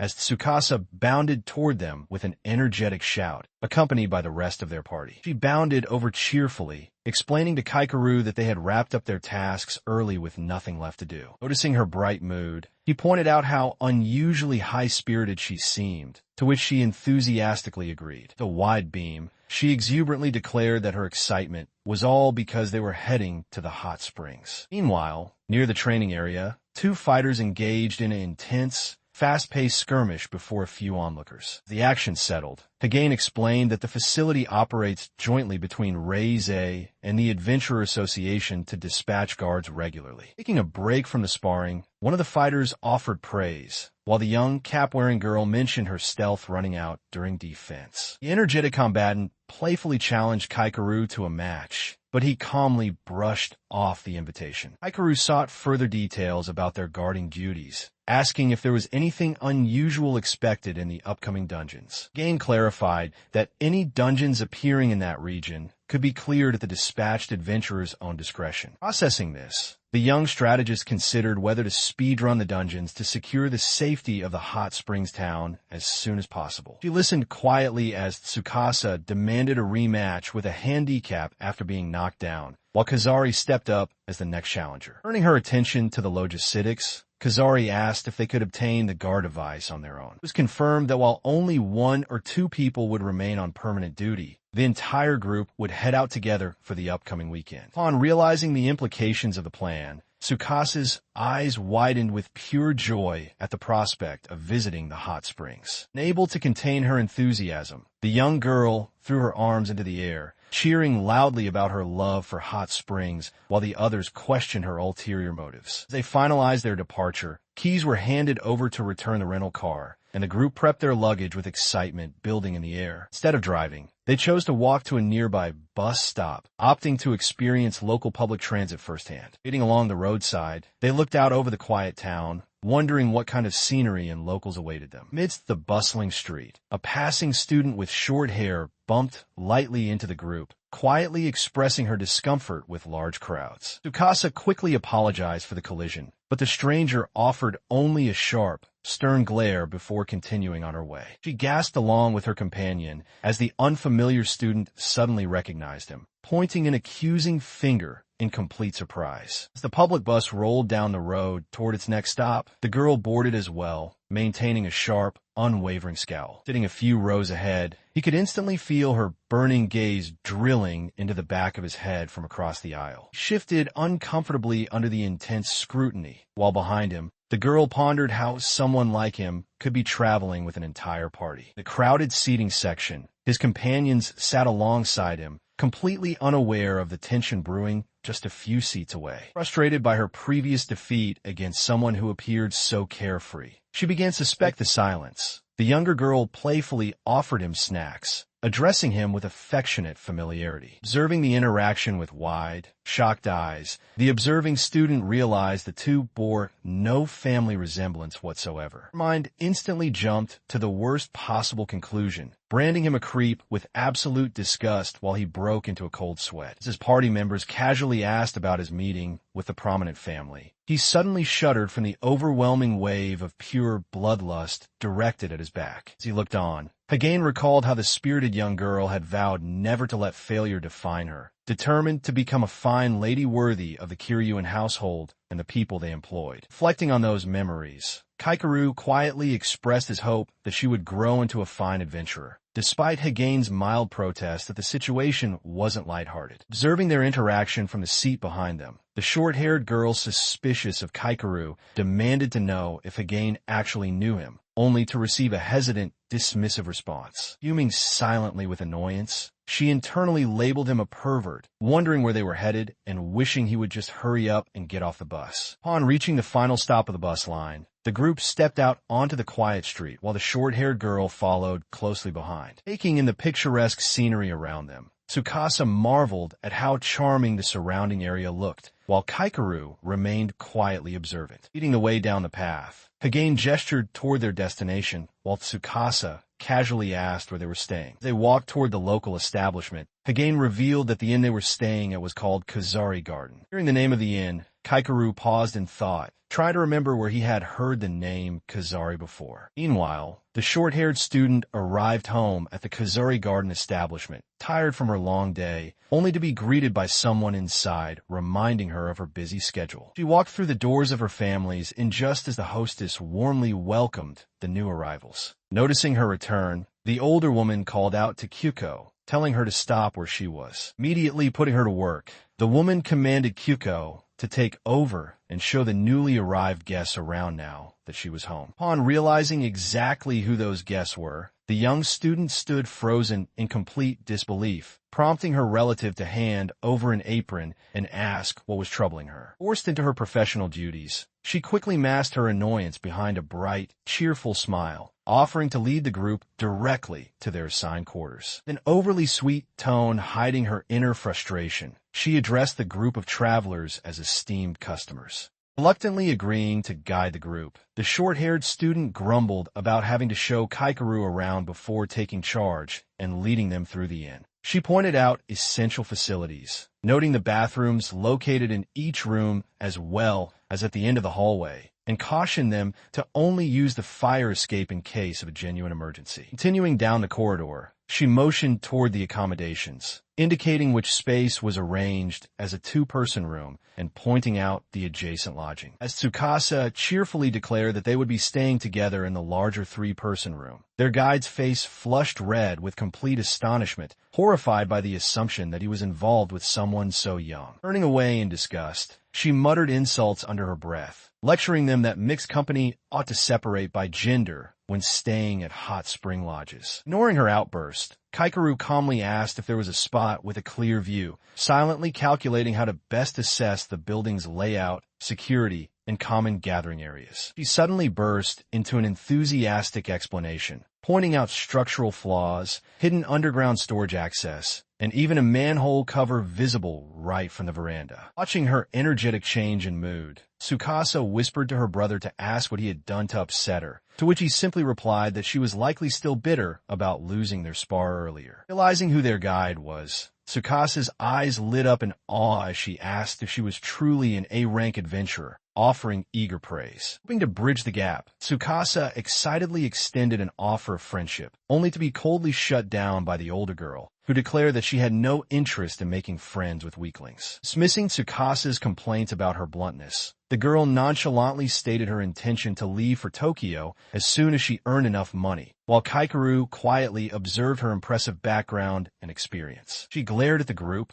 snapping that if they ever managed to find their way out of the countryside, they should go live in Tokyo instead. Continuing her outburst, she complained about how nice it must be to live without a care, though the group retorted that she had her own circumstances to consider. Outraged after being teased about her previous loss, she demanded to know the nature of the strange arrow skill that had been used against her, insisting she would win in a rematch. Group pressed further, asking why she hadn't investigated how such a skill could be combined with others. Her words left them whispering among themselves, puzzled by her intense focus on the bizarre arrow technique. Exasperated, she announced her departure and bade them enjoy their stay, leaving Kaikeru quietly pondering her reactions. As Kaikeru walked away down the corridor, she suddenly popped her head back around the sliding door frame. She shouted out final directions for local sightseeing, telling them to head outside towards the big bridge to buy delicious manju from an old lady stand. Later on, Hagane, relaxing at the hot spring, acknowledged with a huff that the fiery girl had ultimately given them useful recommendations after all. Submerged in the soothing thermal water, she let out a deep sigh of relief, soaking away her fatigue. She sat quietly in the warm water, admitting her mild surprise at recent revelations. Her companion noted that new and unique skills are constantly being discovered, making the world unpredictable. As they continued bathing, they pondered why Kaikeru was expelled from Holy Sword, doubting his claim of being too weak. He agreed there were likely complicated circumstances, acknowledging how difficult it would be to pry. Nearby, Kaikeru reflected on their growing bond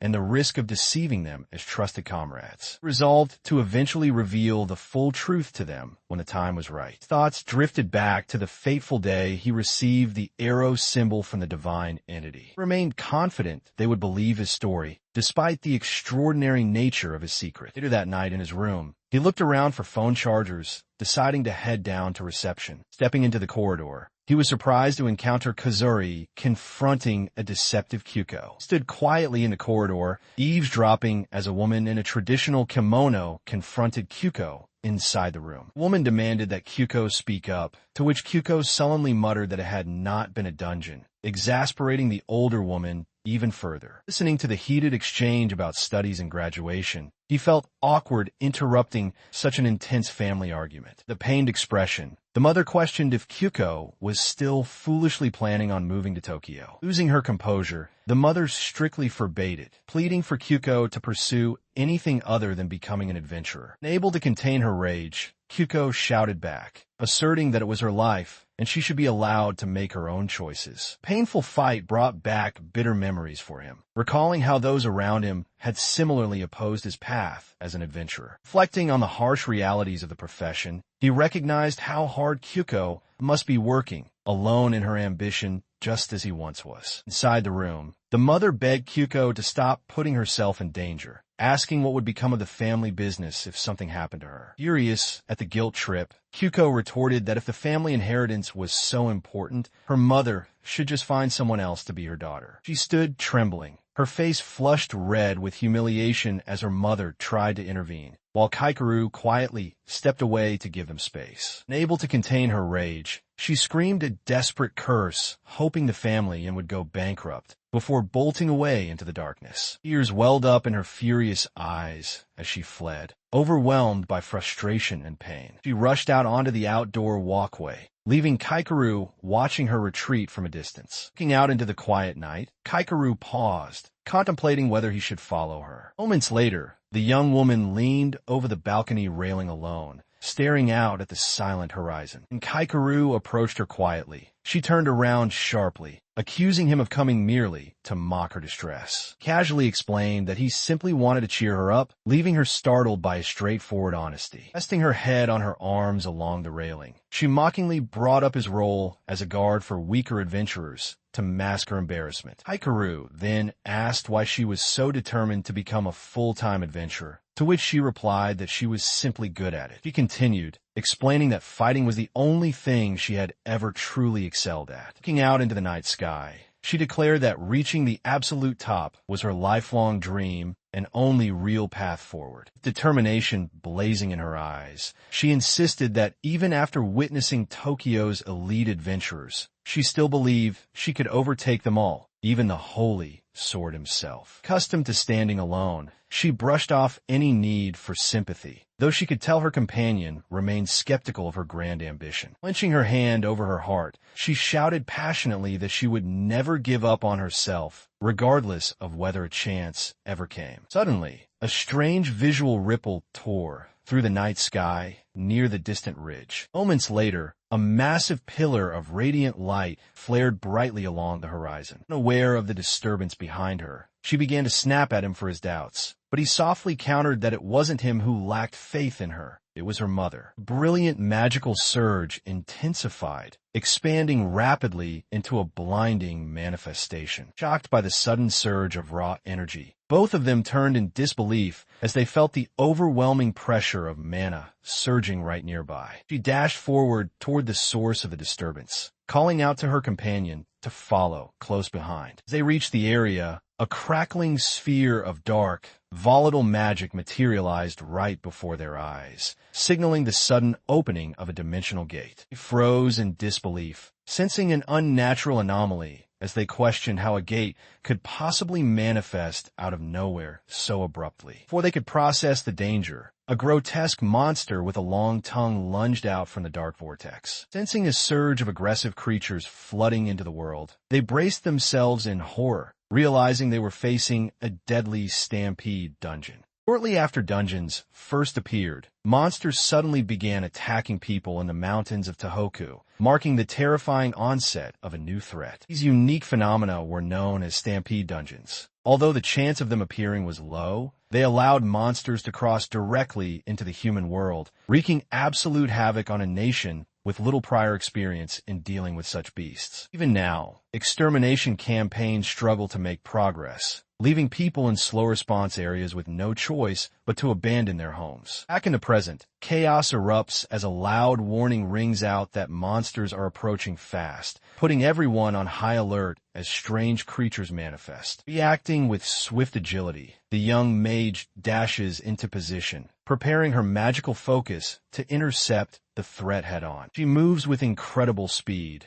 prompting the observers to realize that this sudden surge of foes is none other than a dangerous stampede dungeon unleashing its wave. Realizing that this initial burst was merely the beginning, they prepare themselves as even more beasts gather on the horizon. Taking command of the situation, orders are quickly issued, entrusting Reize with leading the local evacuation, while Toga-san is instructed to contact the association immediately. The vanguard formed, the group takes a unified stand, shouting their resolve to hold the line and stop the monsters right there. Standing firm at the front line, the young mage looks ahead in disbelief, realizing the monsters are already upon them. She recalled the fundamental doctrine taught to every adventurer. When facing a stampede dungeon, one must stand their ground and slay the beasts right in front of the gate. Because these dungeons were notoriously difficult to clear quickly, allowing monsters to breach the perimeter and unleash chaos into the realm would lead to catastrophic casualties. Standing before the quiet estate, she realized with grim certainty that the inn itself was about to become a gruesome battlefield. Hikaru pleaded for Kazari's assistance, acknowledging her reluctance, but stressing that her high-rank power was vital to minimizing civilian casualties. Before they could settle the argument, the horde breached the perimeter, surging forward in a chaotic wave of terrifying creatures. Kazari turned away indifferently, coldly stating that they looked capable enough to survive the onslaught without her involvement. Realized with shock that she intended to bypass the defense line and attempt to clear the dungeon entirely on her own, desperately pleading with her not to throw her life away. As the vanguard engaged the incoming monsters in a frantic clash, the surrounding area erupted in gunfire and magical blasts. Surrounded by a surge of magical aura, Kazari shouted back fiercely, refusing to stand idly by while the historic inn was reduced to ashes. Screamed her name in horror as Kazari recklessly leaped directly into the swirling dark rift of the Stampede dungeon. Having charged into the gate alone, her rash decision leaves the group scrambling. Tsukasa reports that the association's reinforcements won't arrive for half an hour due to their rural location, forcing Kaikeru to realize he cannot afford to wait passively while the inn remains unprotected. He wrestles with the harsh tactical reality. Going after Kazari offers no guarantee of survival, but leaving the remaining companions behind with fewer defenders puts them in grave danger. Seeing his hesitation, Tsukasa cuts through his doubts with a sharp call to action, demanding that they split up so he can follow Kazari into the gate. She insists that he must go assist Kazari alone in the dungeon, reasoning that even if a few stray monsters slip past them, Agino can protect the townspeople. He hesitates, concerned for her safety if he leaves her behind to hold off the horde. Stepping forward with quiet confidence, the student wizard reminds him that it is now his turn to place his trust in them. Her unwavering faith echoes in his mind, reassuring him that they are fully capable of holding their ground. Calling their unity as the party vestige, she reminds him that they agreed to challenge the most difficult paths together. Moved by their determination, he agrees to go, shouting a firm promise to dive into the dungeon while sternly telling them to stay safe. With energetic smiles, they tell him to leave the rear defense in their hands, warning him that the dungeon inside is high level as he prepares to leap after Kazari. Shouted a quick word of thanks back to the girls before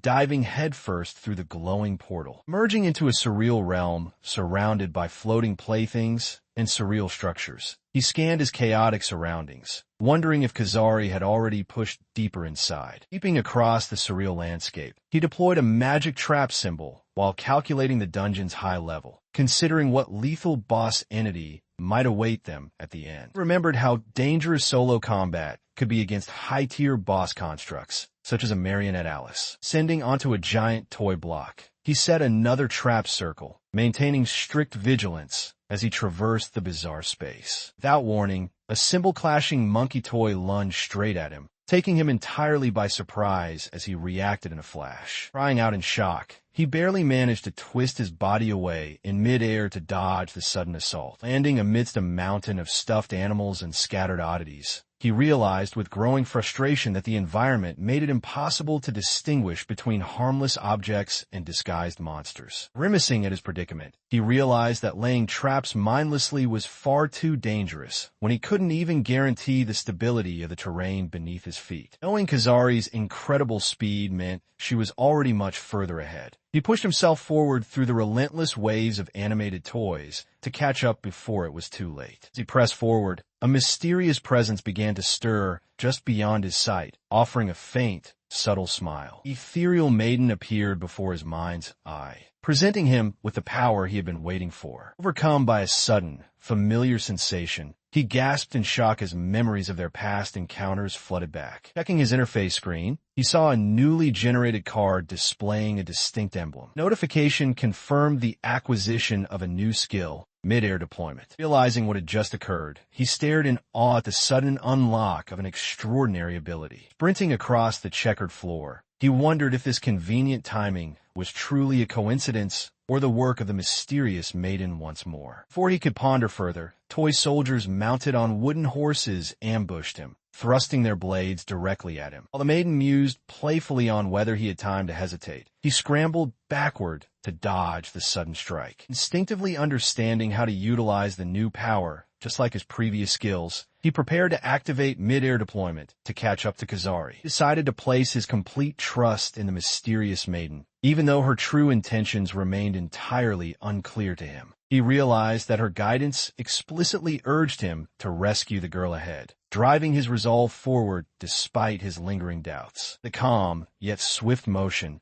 he activated his trap setup, summoning an arrow symbol onto the surface beneath him. Instantly, the power of mid-air deployment manifested directly overhead, casting a glowing magic circle into the sky above the swarming toy army. The perspective of the giant toy soldiers on the ground, the glowing glyph hung impossibly high in mid-air, opening a brand new plane for combat maneuvers. Springing off the newly created foothold, he launched himself straight across the open void of the arena. Gliding through the air with incredible speed, he was completely astounded by the sheer absurdity and power of this newly acquired skill. He pondered how trap masters traditionally required solid physical surfaces to set their traps, but now he could freely deploy them anywhere in three-dimensional space at any angle he desired. Soaring above the entire battlefield, he marveled at how this fundamentally altered the rules for a trap master, transforming the entire atmosphere into his personal domain. However, as he tried to execute a complex sequence, a placement missed its mark, proving that mastering such spatial control was far more difficult than it appeared. The overwhelming surge of spatial calculation and infinite options pushed his mental capacity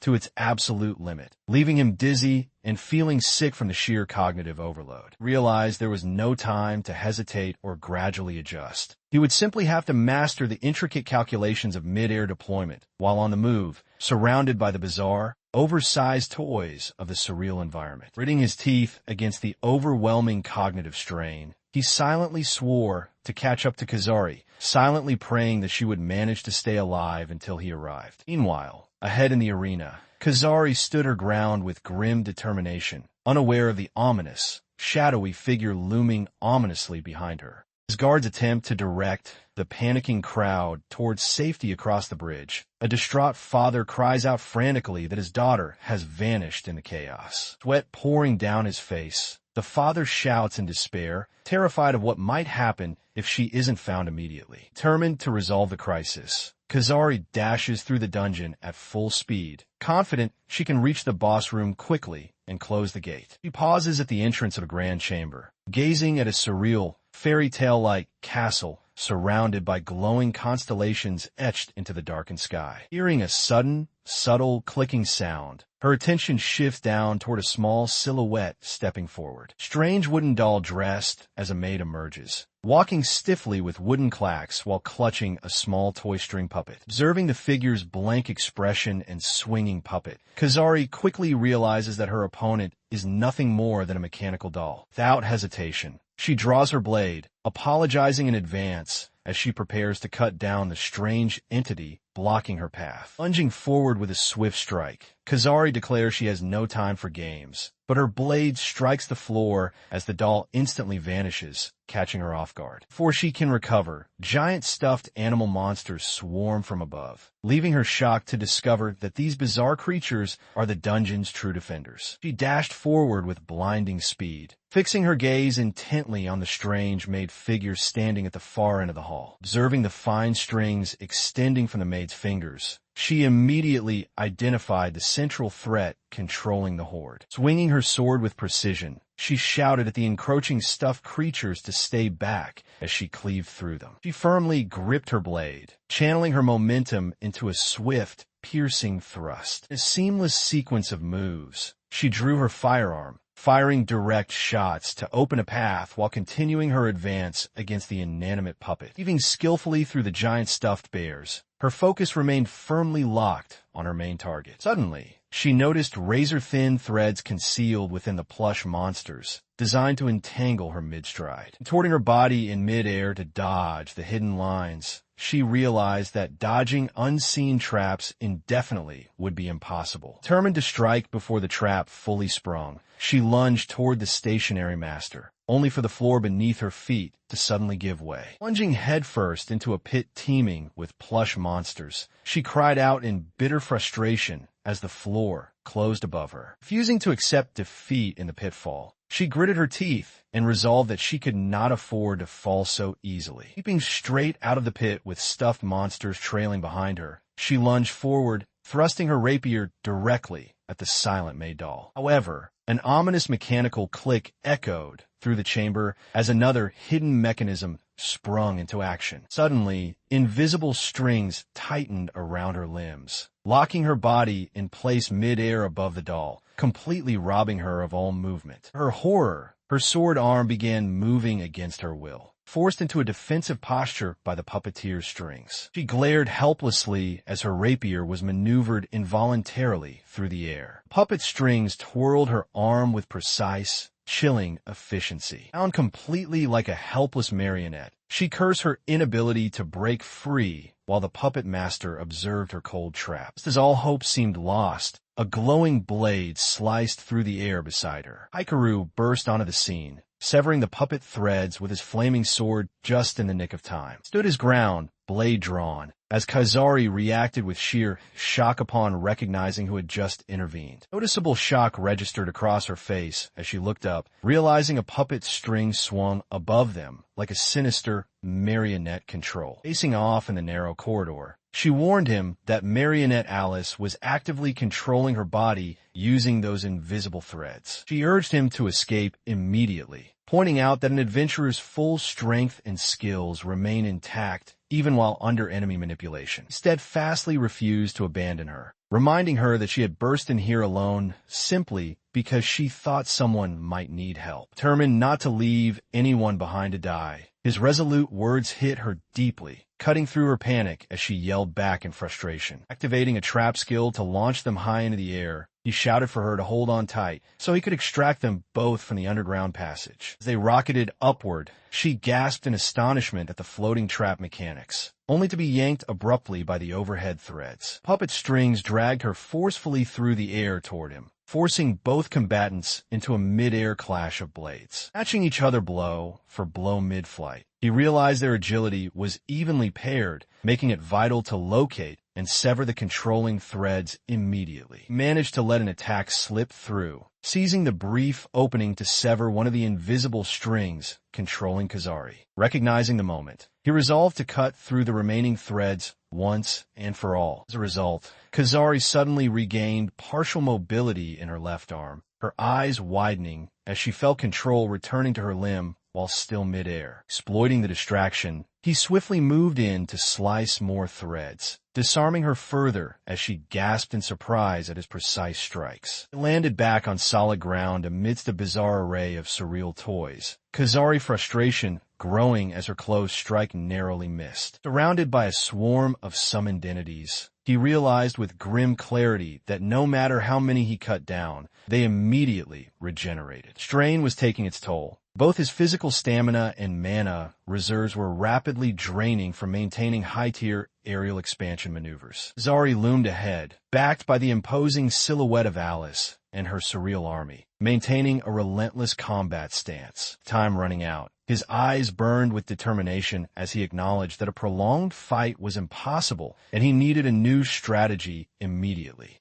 The fierce battle raged on. Kazari stared in utter awe at the display before her. Observing his movements, she realized that his mastery over his trap abilities was no accident.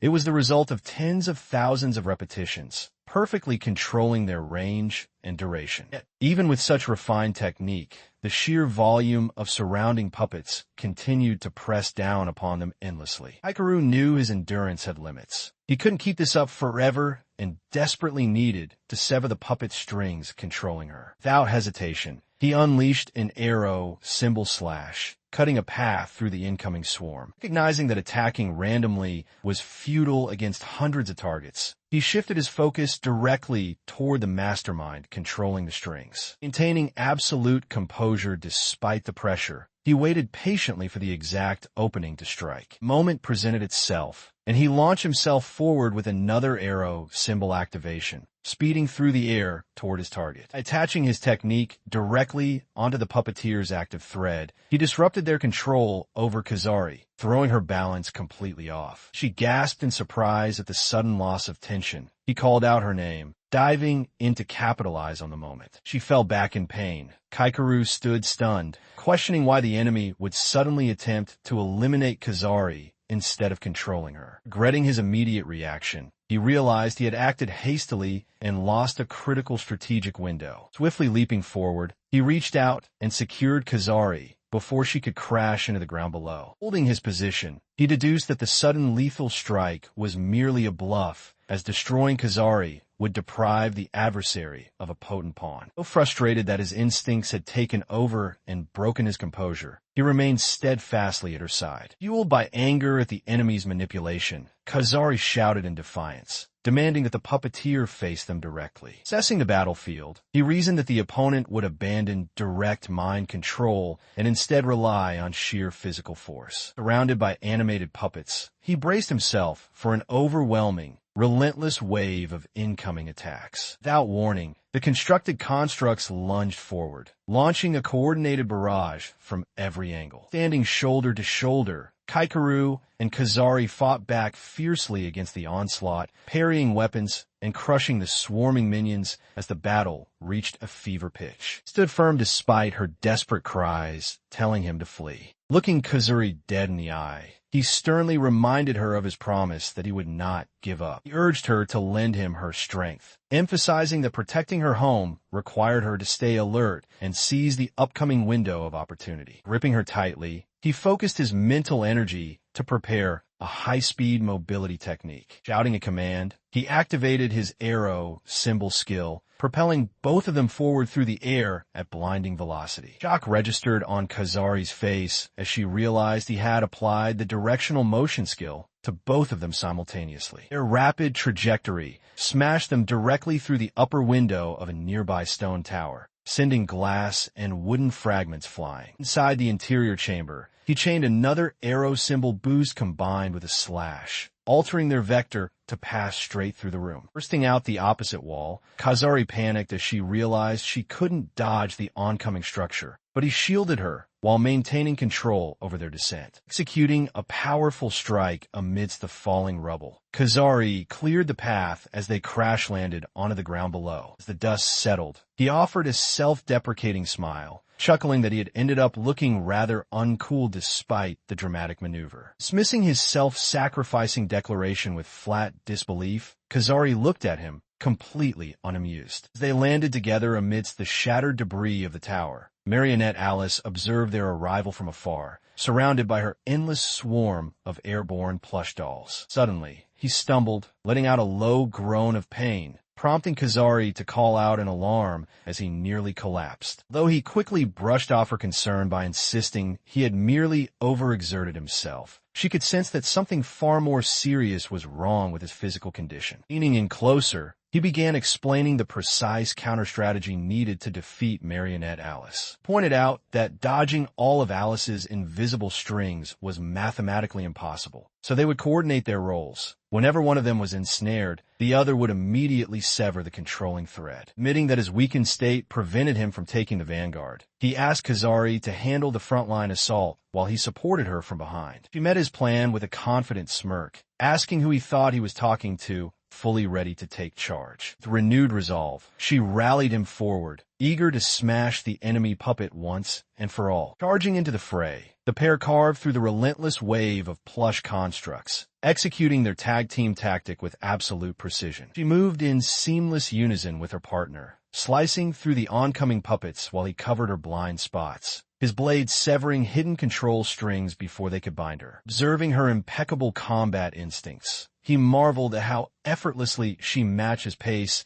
and monitored the entire battlefield without even turning around, realizing what a formidable ally she truly was. Their coordination at its absolute peak, the duo lunged forward together in a devastating joint assault, closing the remaining distance to their target in a heartbeat. Their combined strike shattered the defense of Marionette Alice, striking a decisive blow through the core of the puppeteer that echoed across the cavern.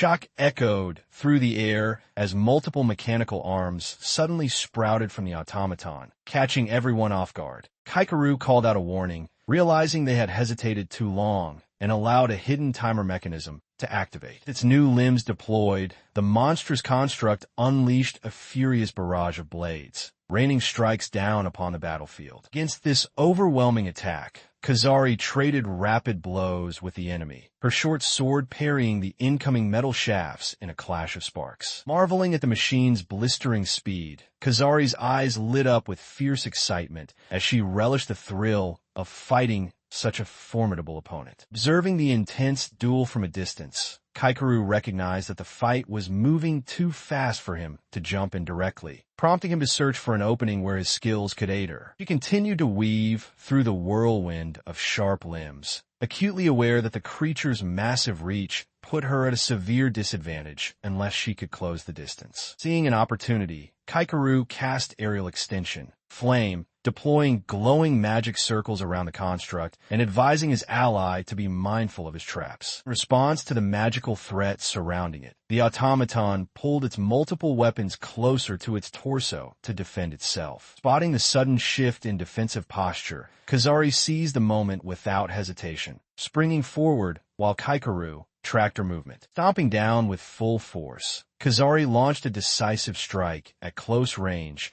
as Kaikeru shouted for her to bring the adversary down once and for all. She pressed her attack with unyielding intensity, declaring that in a test of blade against blade, defeat was simply not an option. The powerful downward strike, the swordswoman severed the construct's multiple limbs into shattered pieces, confident that the battle had finally come to an end. However, the mechanical adversary suddenly activated a hidden mechanism, projecting a concealed trap prepared to discharge a lethal dose of poison. The automaton thrust the concealed barrel directly into her face, taunting that it would not allow itself to be caught off guard again. Seeing her in grave danger, Kaikeru screamed her name in desperation as he unleashed a devastating follow-up attack from above. Relentless hail of magical arrows rained down from the sky, completely obliterating the threat before it could discharge its lethal payload. As the explosion cleared, Kazari collapsed to her knees, clenching her fist in relief and shouting that they had secured victory. Kaikeru rushed forward to support her exhausted frame, catching her just as her strength gave out completely. Though she grumbled about the eerie precision of his final arrow, Kaikeru could only smile wryly, suggesting she find a somewhat nicer way to express her gratitude. Their banter was cut short when a shimmering portal materialized before them, signaling the appearance of the long-awaited completion gate. He urged his companion forward as they prepared to step through the newly formed gate, reasoning that while monster spawn should halt, remaining beasts might still be rampaging at the inn on the other side. Closing her eyes tightly, Kazari whispered a desperate prayer for the safety of her home and loved ones. Together, the two adventurers sprinted through the blinding light of the portal. Emerging on the other side, Kazari was greeted by the familiar silhouette of the inn standing peacefully under the night sky. She looked around in relief. Tsukasa bounded toward Kaikeru, ecstatically praising him for his victory. Sitting nearby, their companions rested safely, relieved that the terrifying ordeal was over. They offered warm welcomes, proudly announcing that every single monster outside had been successfully eliminated. Looking up at the quiet night sky, Kaikeru quietly affirmed his return. Short distance away, Ko observed the peaceful resolution, letting out a soft sigh of immense relief. Reflecting on her dilemma, She admitted how torn she had been between staying behind to protect her lady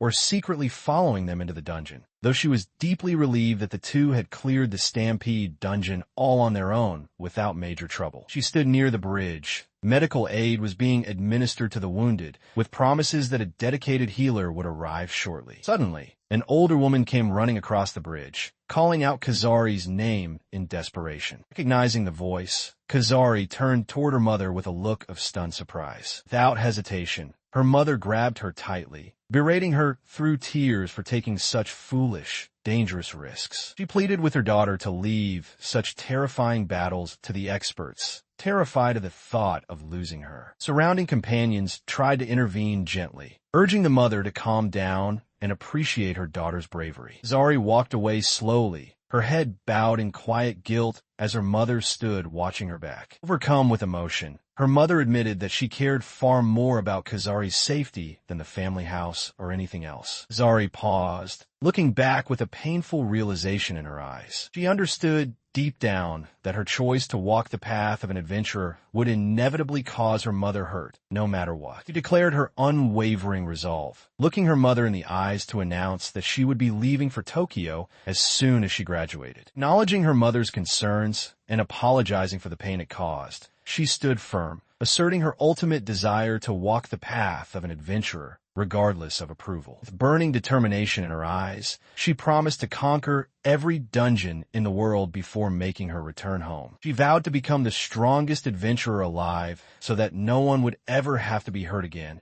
asking her mother to smile for her when that day arrived. Looking at her daughter's steadfast posture, the mother silently realized how much her child had grown, noticing that she had even surpassed her in height. Breaking the heavy silence, her mother softly asked her to bring back some manju sweet treats when she returned, mentioning it would make her grandmother happy too. Turning slightly away, the mother quietly added that she wouldn't have the heart to enjoy those treats while her daughter was away from home. Tears welled in Kazari's eyes as the subtle depth of her mother's love and acceptance washed over her. Simple, gentle affirmation echoed between them, sealing their unspoken understanding. Standing together on the traditional bridge, mother and daughter shared a quiet moment of unity before the upcoming departure. She walked along the quiet path early in the morning, her gaze catching sight of the young man refreshing himself at a water fountain. Noticing her presence, he paused and let out a soft exclamation of surprise. She reminded herself that she needed to thank him for yesterday's events as she casually asked if he was out training early. He casually admitted it was something like that, but as she opened her mouth to express her gratitude, she suddenly found herself entirely unable to speak. Her heart began to race wildly against her chest, causing a bright blush to spread across her face in total shock and confusion as she struggled to comprehend her sudden reaction. They walked along the quiet path. Kazari blurted out a sudden call for him to stop, caught completely flustered after realizing how easily influenced she had been by their recent ordeal. She internally rationalized her flustered emotions as nothing more than the psychological suspension bridge effect, unwilling to admit any genuine attraction. Hikaru calmly brushed off her frantic protests, seizing the moment to invite her along since he had a serious proposition to discuss. Turning to face her directly, he delivered a blunt and forward declaration, stating plainly that he wanted her. Stunned by his direct phrasing, her eyes widened in utter disbelief. She sputtered in utter confusion, completely misinterpreting the true intent behind his abrupt statement. Her face flushed deeply as she protested how sudden it was, questioning why he would pick her when they had barely just met. Dismissing her romantic panic entirely, Kaikeru clarified his meaning, pointing out that she possessed genuine talent as an adventurer. He went on to explain the tactical necessity of recruiting more vanguards to complement his role as a trap master, recalling how remarkably well they fought together. Realizing she had completely misread the situation, Kazari fumed with embarrassment, while Kaikeru meekly apologized,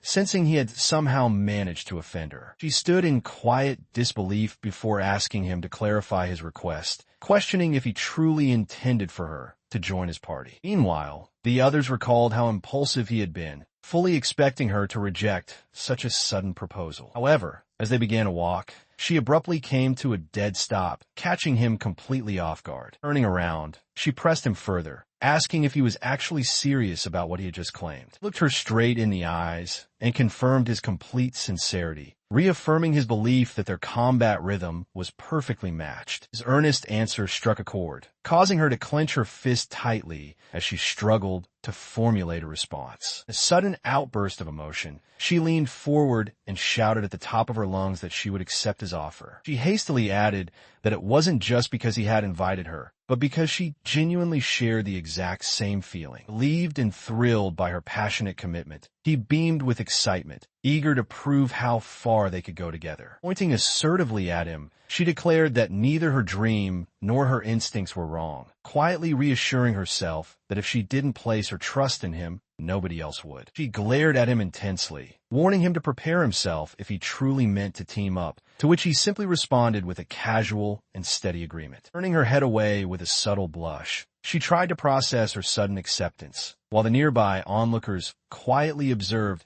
that the proposal had surprisingly succeeded. She clung tightly to his side with an embarrassed scowl. The surrounding companions couldn't help but sense an undeniable, unspoken dynamic unfolding between the pair. Far from the city, another operation was underway near a high-security military helipad where an aircraft stood ready for immediate deployment. Confirming her readiness, Hagenko prepared to board the helicopter, clad in her formal combat attire and bearing her holy sword for an urgent mission. Inside the cockpit, the flight crew engaged in quiet conversation with her, noting how rare it was to see her working outside the capital since true adventures often begin far from home. Veteran pilot chuckled fondly, remarking on how much she had matured compared to the fierce tomboy she used to be during her early days. As the helicopter soared high above the ocean waves, the crew briefed her on the anomaly below, a rare underwater dungeon stampede, a phenomenon seen only once before in the nation's history. Gazing through the window at the looming shadows beneath the sea, she noted the aquatic monsters gathering near the surface, deciding to eliminate them before diving into the dungeon directly. Obtaining full clearance to use her skills outside standard boundaries, she slid open the side door and drew her blade into the open sky, preparing her secret sword technique to strike the ocean depth. She leapt clear out of the chopper, channeling an immense surge of power that detonated like a shockwave across the sky. The single swift slash, her divine blade cleaved through the clouds and sliced straight down into the ocean depths. She drifted gracefully toward the sea. She instructed the pilot to simply retrieve her once she reached the surface, leaving the crew in utter disbelief at her inhuman strength. Meanwhile, back on the battleground, the rest of the party coordinated their defenses to hold off the monstrous horde. Striking with absolute precision, the young fighter executed her final technique and cleared the area instantly. She boasted triumphantly about her victory, teasing Kazari into an intense, playful rivalry. Observing from the side, the team noted how much smoother combat had become with a fifth member driving their friendly competition. The area secured, the party reflected on the job's success and discussed delivering their damaged gear to the Reize blacksmith for repairs. Zari watched Kaikaru in silence, privately acknowledging his relentless work ethic and superior preparation. Determined not to be outdone, she resolved to face whatever high-level threats lay ahead. Reflecting on how well-balanced their current group has become, the young leader looks over at his companions, recognizing that the trust between them is stronger than ever. He addresses everyone as they walk, deciding it is time to reveal how he acquired the arrow symbol skill, prompting curious looks from the rest of the party. His mind flashes back to the ethereal maiden who bestowed the divine blessing upon him, her presence still casting a long shadow over his journey. As they listen, the party members question whether this mysterious entity was human at all, but he doubts it, speculating that she is somehow aligned with the dungeons themselves. Ponder the nature of a monster that could speak human tongue, considering whether she granted him the skill with a specific purpose in mind. He admits that, despite the uncertainty, he feels an inexplicable, enduring connection to her presence even now. Conversation deepens as they discuss the fundamental mysteries of their world, wondering where skills and adventurer jobs truly originate from and why she seems to be watching over him. They conclude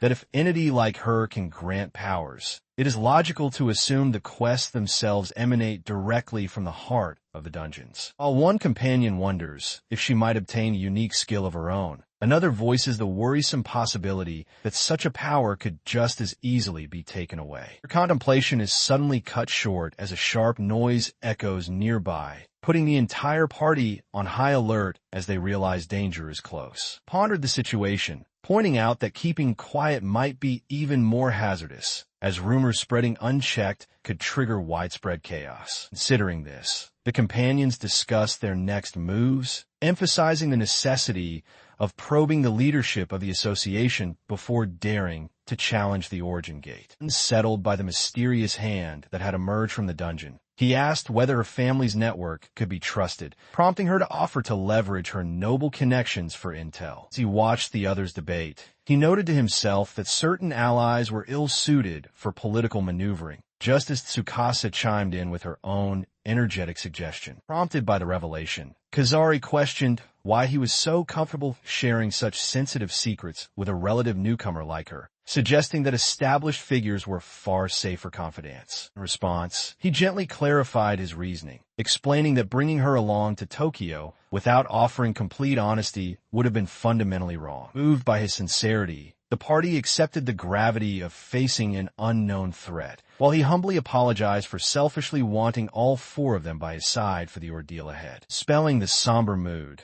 Kazari rose to her feet with resolute determination, deciding to take the lead. She boldly expressed her relief at finally understanding the source of his absurd power, framing their clear objective as simply overpowering every obstacle standing in their way. Following Kazari's outburst, Yuzui softly shared her own thoughts, viewing his connection to the Origin Gate not as a danger, but as a priceless opportunity to search for a miracle cure. She stood alongside the rest of the group, their playful scolding echoed through the room, physically pressing in on Kaikeru for keeping his burdens to himself for so long. They reminded him forcefully that his troubles were shared by all of Vestige, urging him to lean on them more. Their passionate declaration rang out clearly, declaring their shared resolve to tackle any mystery together, whether it involved the true origins of adventurers or whatever hidden truths awaited them. Cheering exuberantly with arms raised high, Tsukasa led the enthusiasm while Kaikeru sat back, grounded on the floor, looking up at his steadfast companions who stood united before him. Looking around at the determined faces surrounding him, each companion offering an unwavering expression of support, he agreed wholeheartedly, affirming their collective commitment to move forward together. Shifting to the logistical reality of their quest, he outlined the mandatory prerequisites for joining the Origin Gate expedition, explaining that two specific conditions needed to be met before they could participate, starting with his need to achieve a rank status. Second requirement was far more perilous. They needed to successfully clear a high-rank dungeon,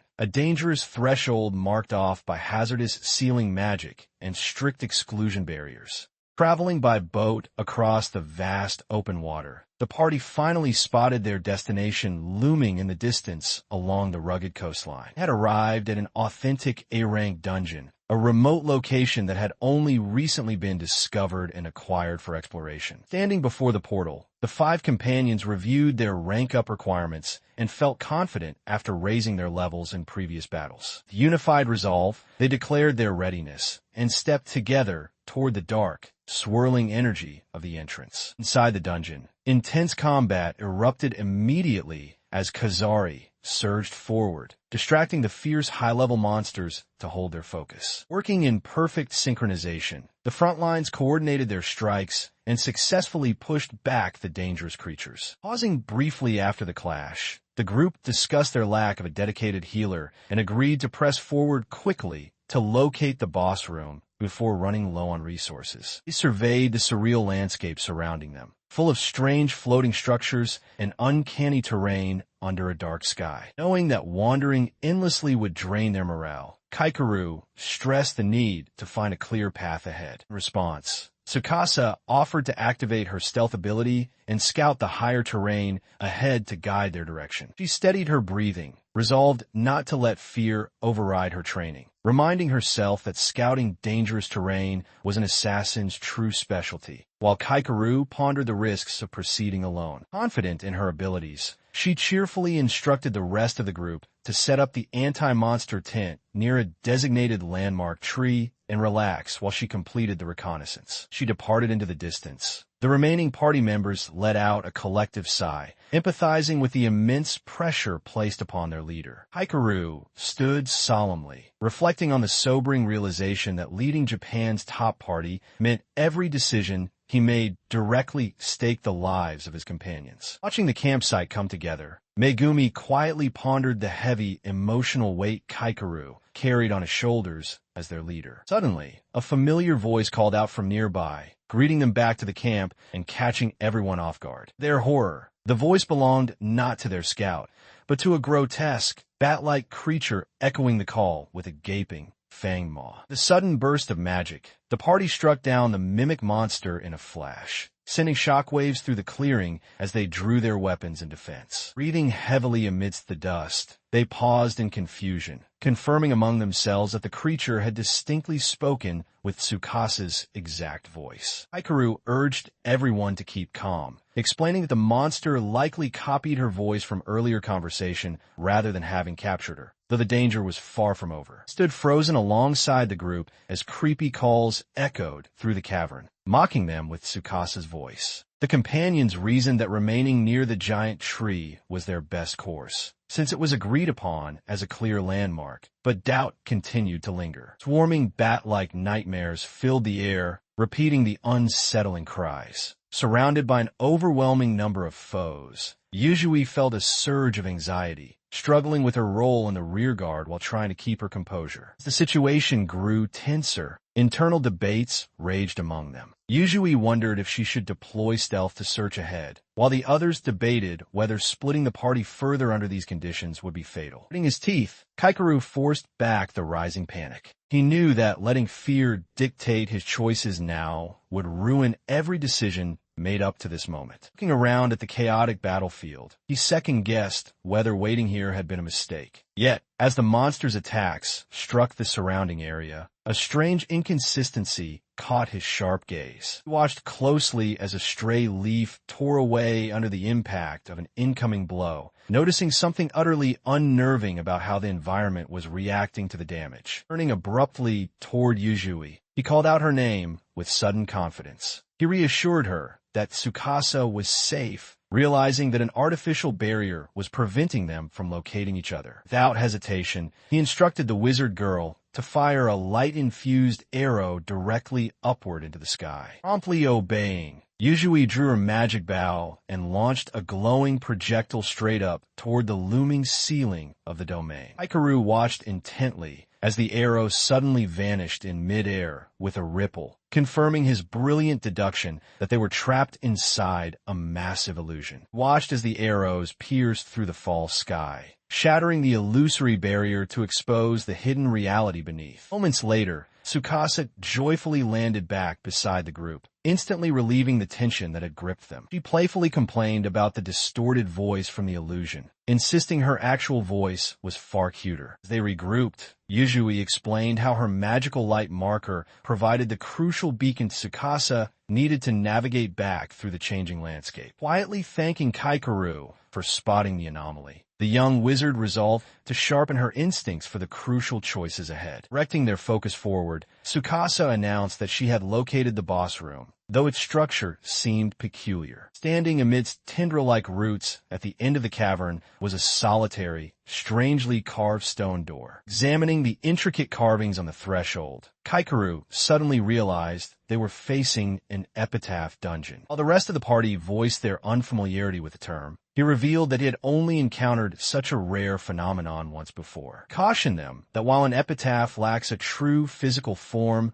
and possesses low raw power, its unconventional abilities make it a dangerous foe. Went on to explain the boss's nature, revealing that the entity possesses the ability to create duplicate shadows of those who enter. Specifically, the boss extracts memories of an adventurer's comrades to project 20 shadowy figures into existence. Hearing this, the group noted that the copies require time to fully replicate their original strength, giving them a slight strategic window. He stressed that hesitation usually dooms adventurers who struggle to attack familiar faces, making speed their absolute highest priority. Contemplating the dangerous mechanism, he proposed a simple counter-strategy to bypass the psychological trap. He instructed everyone to focus exclusively on striking down their own exact clone, ensuring no one would mistake a real ally for a fake. The plan settled. They stepped forward into the chamber as the memory scan triggered immediately upon entry. Dark mist swirled around the chamber as the epitaph boss began manifesting shadowy duplicates before their eyes. Engaging the threats instantly, members of the party found themselves face-to-face with uncanny, identical fakes. Executing their strategy flawlessly, they struck down the copies before the entity could unleash its full power, steadily dismantling the remaining numbers. He lunges forward, suddenly catching sight of a blade heading straight toward him. A katana, identical to his own, realized in shock as a dark reflection of himself. Their blades clash with a sharp metallic ring, the impact shivering through his arms as the clone parries his strike perfectly. Forced back by the counter, he stares in utter disbelief. The shadow has already reproduced enough of his strength to hold him off completely. The party watches the exchange in horror. A chilling realization settles over them. This formidable clone isn't just another minion, but a mirror of their leader. He glares across the battlefield, his eyes widening as a specific name forms on his lips. Standing amidst the fading dust, a young female swordsman holds her katana ready, calm and unflinching in the face of the emerging threat.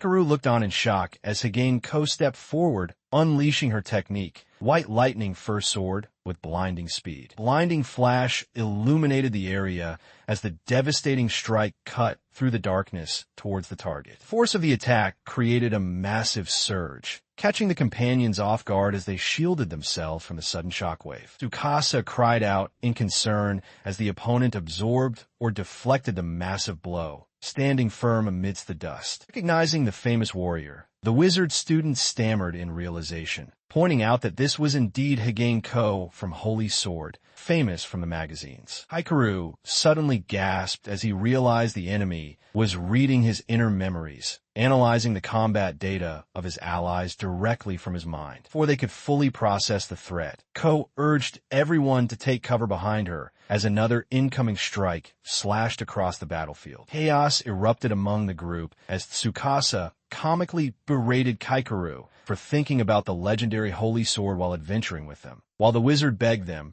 to save the bickering for later. Wizard urgent warning echoed out. They needed to defeat the creature immediately before it fed on more memories and grew exponentially stronger, but another heavy impact blew them off balance. Desperation, Tsukasa shouted at Kaikeru to simply lose his memories right now, leading to a panicked exchange about how impossible that was mid-battle. Listened intently as the companions pieced together the strange reality of their situation. The realization struck that they were not facing Ko in her present power, but a manifestation derived from past memories, which was the only reason they had not been instantly overwhelmed. Sudden clarity dawned upon him as he acknowledged the truth in their words. The version of Ko they were contending with belonged to a specific point in the past. Without missing a beat, the battle resumed in earnest, with powerful slashes cleaving through the air and tearing across the massive beast's hide in rapid succession. Coordinating their strategy mid-combat, the party divided their efforts, directing him to take a flank while Higane Ko pressed the assault on the left flank. Reflecting on past events, the party members recalled how extensively they had pushed him during training, sending dozens of monsters into his traps day after day. In those earlier days, Ko had passionately apologized, deeply burdened by the worry that her growing level and status were placing an undue strain on her companions. That memory stemmed from the period shortly after Ko had achieved S-rank recognition, a time when public attention began to swirl around her phenomenal growth. Reassuring her, the party had stood united, reminding her that as Japan's strongest adventurer, raising everyone's level together was the true foundation of their power. Exhausted on the ground from relentless preparation, he gathered his remaining energy while receiving words of encouragement to keep pushing forward. Determined not to lag behind, he vowed to catch up to their extraordinary strength, even as they discussed the proper protocols for using high-level skills. Watched as enfolded paper-like construct drifted gracefully across the bright sky, reassuring those with him that everything would be fine. O noted that everyone needed a breather occasionally, expressing regret that Yuko couldn't join them due to her scheduled magazine interviews, though Kaikeru remained distracted by the construct above. Suddenly, a figure plummeted from the flying object, crashing down right in front of them with a loud groan. Having landed forcefully, the newcomer grumbled about fleeing because someone annoyed her, while an incoming call from the association manager was promptly ignored. Across the city, corporate executives vented their frustration over her constant rule-breaking, lamenting that the association president treated the young group with far too much leniency. Senior executive pointed out how remarkable their story was. A group of 17-year-old childhood friends who arrived in Tokyo without funds or skills, yet shot directly to the top. Continued to explain that utilizing their compelling public image could drastically enhance the general perception of adventurers overall. Observing the group from afar, the executives noted how journalists always questioned why all four insisted on staying together, despite one of them seeming completely useless. Adjusting his glasses, the man concluded with a quiet smile that ultimately they were all still just children. High above the sprawling cityscape, the party stood together aboard their flying vessel, admiring the breathtaking view of the city illuminated under the night sky. She relaxed during the night flight as the group casually brought up losing their recent sponsor, brushing off the incident since the man sent flying had deserved it for his inappropriate behavior. Despite all the annoying trouble surrounding them, she agreed that as long as the four of them were together, their adventures remained genuine fun. Preparing to land alongside Kakuri, she recalled that the president had summoned them for an important matters, wondering if more work awaited. Stepping into the office soon after, she was politely invited inside by the executive. The older man reflected critically on their past assignments, viewing the low-paying dungeon jobs passed down to them as mere exploitation of young adventurers. He distinctly remembered her declaring in their very first meeting that an adventurer's true calling is to protect people. Acknowledging his long life and experience, he mentioned that he wished to seek her opinion on a critical matter, posed a shocking proposal, asking what she thought about disbanding Holy Sword so she could become Japan's very first S-rank adventurer. Caught completely off guard by the sudden suggestion, she gasped in disbelief, explained the desperate geopolitical state, reminding her that Japan was the only nation with an origin gate lacking an S-rank adventurer, having endured 40 years of deception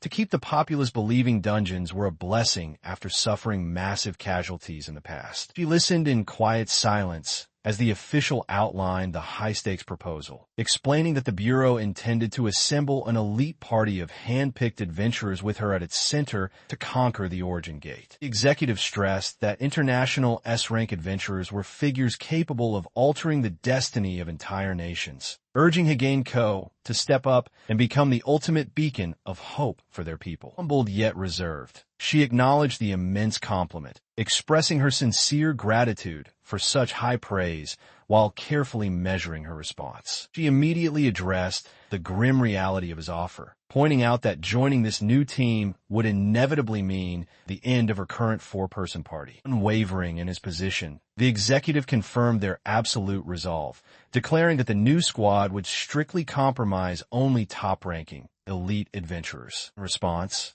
she firmly argued that a party's true strength stems from the collective unity of its members, insisting her power was directly tied to her companions. The official countered pragmatic sentiment, suggesting her friends could eventually rejoin her if they proved worthy. Dismissing her sentimental outlook, the stern executive fixed her with a cold glare, warning that she needed to abandon naive idealism and grow up. Before the tense debate could continue, an aide burst wildly into the office with alarming news. The veteran Purple Senior's squad sent to Yokohama had been decimated, leaving one adventurer dead. As details emerged of a stampede dungeon emerging perilously close to a major city, the executive stood stunned that even elite veterans had been overwhelmed so quickly. Seizing the moment of crisis, she slammed her hands onto the desk and forcefully demanded that her party be deployed immediately to handle the threat. She soared through the night sky alongside her party, riding atop a massive origami craned high above the glowing city lights. As they sped toward their destination, the party members reviewed the data received from the dungeon survivors, mentally preparing themselves for the formidable challenge ahead. Noticing her quiet hesitation, her companions turned to ask if something was troubling her, but she quickly brushed off their concern. Her team immediately saw right through the weak deception, calling her out in unison for telling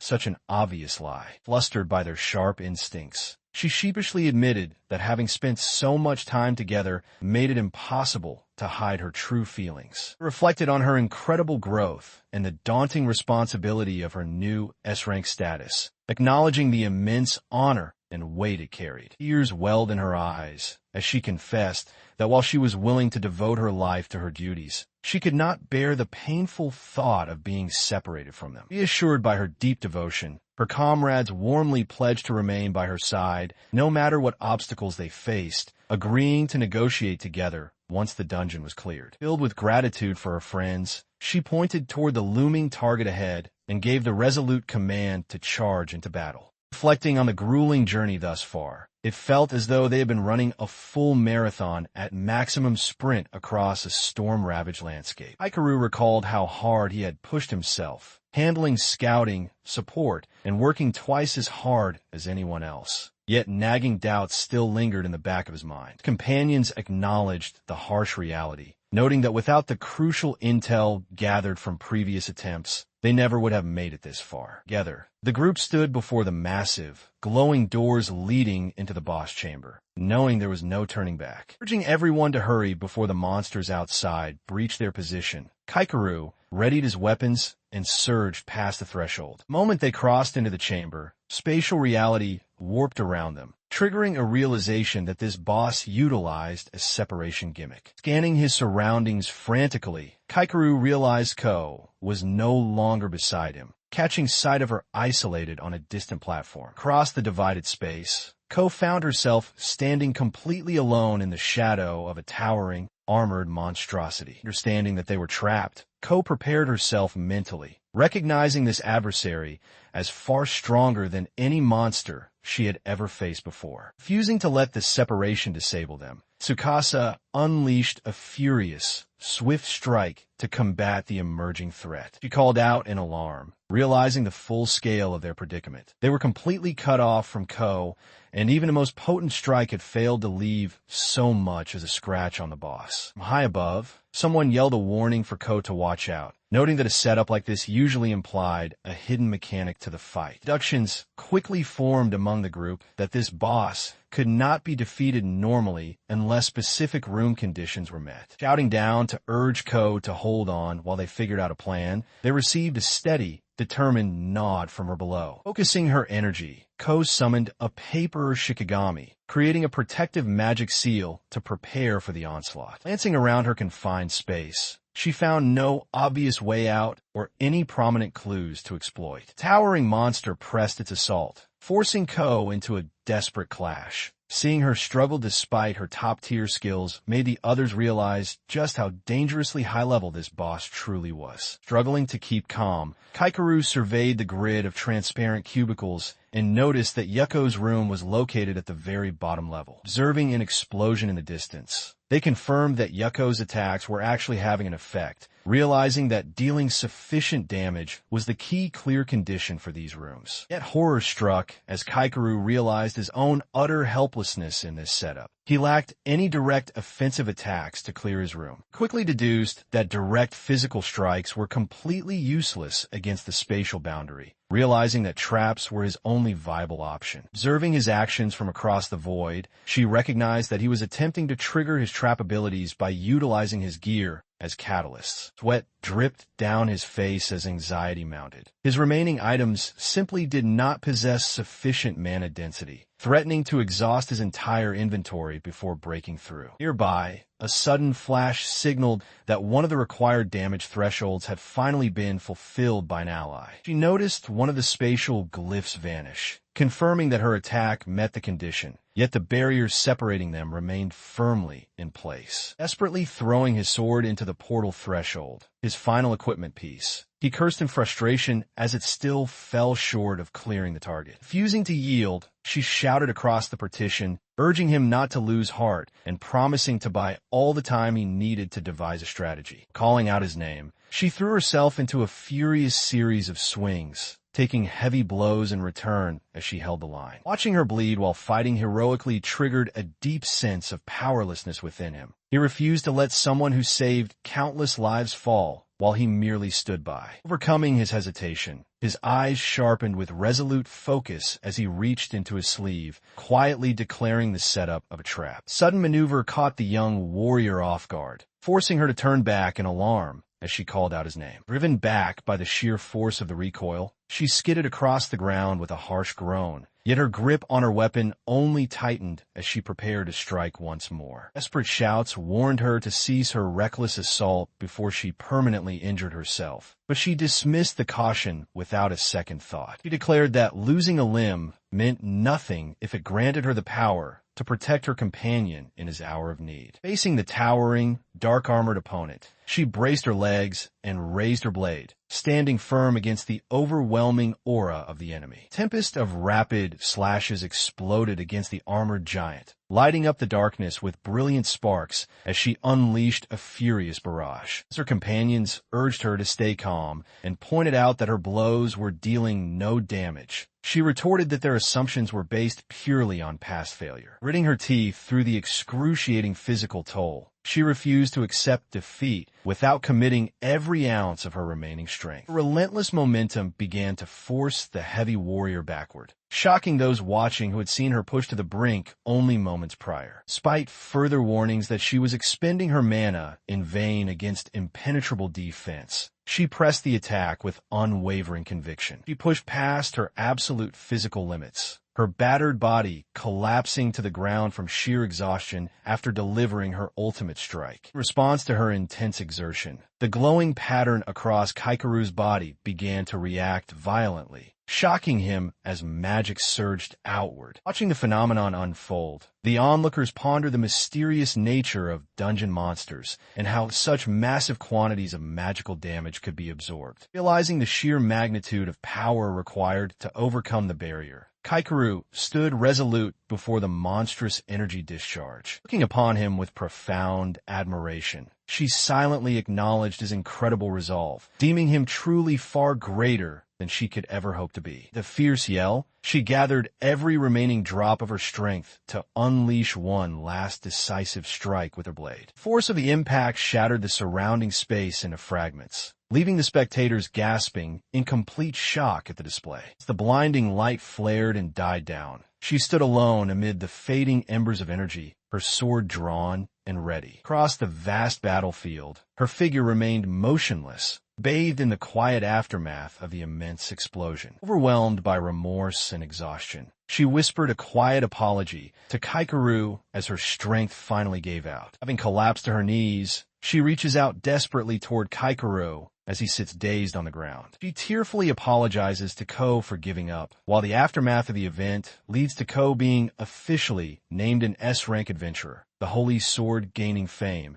and the party being granted a grace period before challenging the Origin Gate. Looking back, she remembers how she had completely abandoned all hope, believing she could never stand as an equal alongside her companions. Acknowledging that she had already surrendered in her heart, she accepted her removal from the group as an inevitable outcome. Yet now, facing Ko with fierce determination in her eyes, she offers one final apology and vows with renewed strength that she will never run away again. Blades clash in a blinding flash as the high-stakes battle resumes. Steel grinds against steel in a ferocious exchange of martial skill. In the midst of the clash, his companion frantically questions if a tactical retreat is necessary. He realizes he can only hold out against their opponent's overwhelming force for a few precious seconds. Refusing to yield, the team rallies together with a unified cry. They know that falling back now would mean giving up on their ultimate goal forever. The opponent's terrifying capability comes into focus. Her weapon unleashes white lightning and lethal shockwaves, functioning as a top-tier ranged attack. Danger is immediate and absolute. A single direct blow from her close-range blade would mean instant death for anyone caught in its path. Undeterred by the immense risk, the frontline fighter leaps forward with fearless resolve, having longed for the chance to test her strength against such a formidable foe. She recognizes that as long as the adversary has room to swing freely, no one else can close in. She alone possesses the speed and skill to enter striking distance and suppress the attack. Holding the line right inside lethal range, she endures the onslaught to buy precious time. Inspired by her bravery, the allies prepare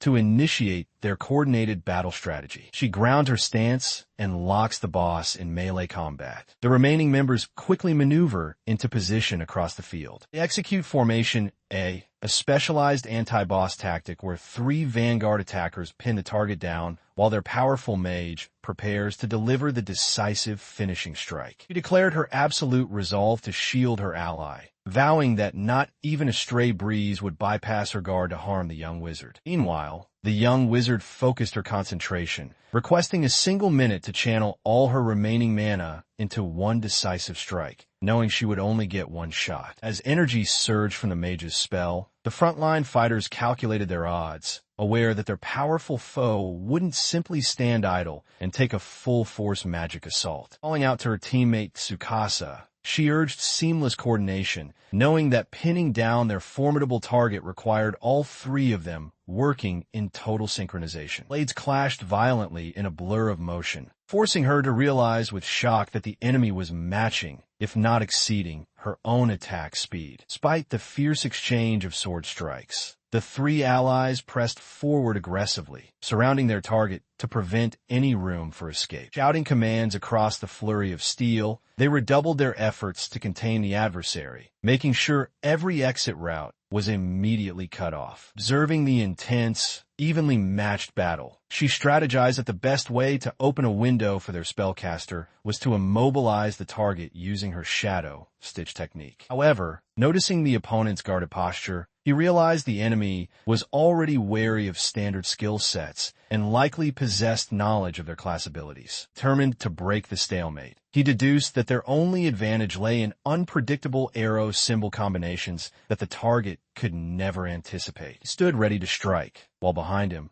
the young archer drew her bowstring tight, searching desperately for a clear line of sight to release her charged shot. Before she could release the arrow, the enemy reacted with terrifying speed, forcing the frontline fighters into a desperate defensive struggle. The sudden, violent burst of force, the opponent blasted Tsukasa backward through the air, sending her airborne and vulnerable. Seeing her comrade hurled away, Kazari gasped in despair as the target slipped out of range. Seizing the brief opening, the strategist activated a fast-moving combination spell, igniting an arrow symbol trajectory to pin down their opponent. He immediately chained the attack into Shadow Stitch, sending dark tendrils pinning the opponent's shadow, knowing it would only buy them a few precious seconds against such immense mana. Despite the shadow restraint binding her movements, the powerful opponent began overpowering the binding with sheer brute force, shocking everyone present. Realizing the binding wouldn't hold long against a relentless mana torrent, he shouted for Tsukasa to dodge while rushing back into close-quarters combat. Refusing to yield, he gritted his teeth and parried the devastating sword strikes, determined to keep pressure on the opponent. Locked blades directly with her,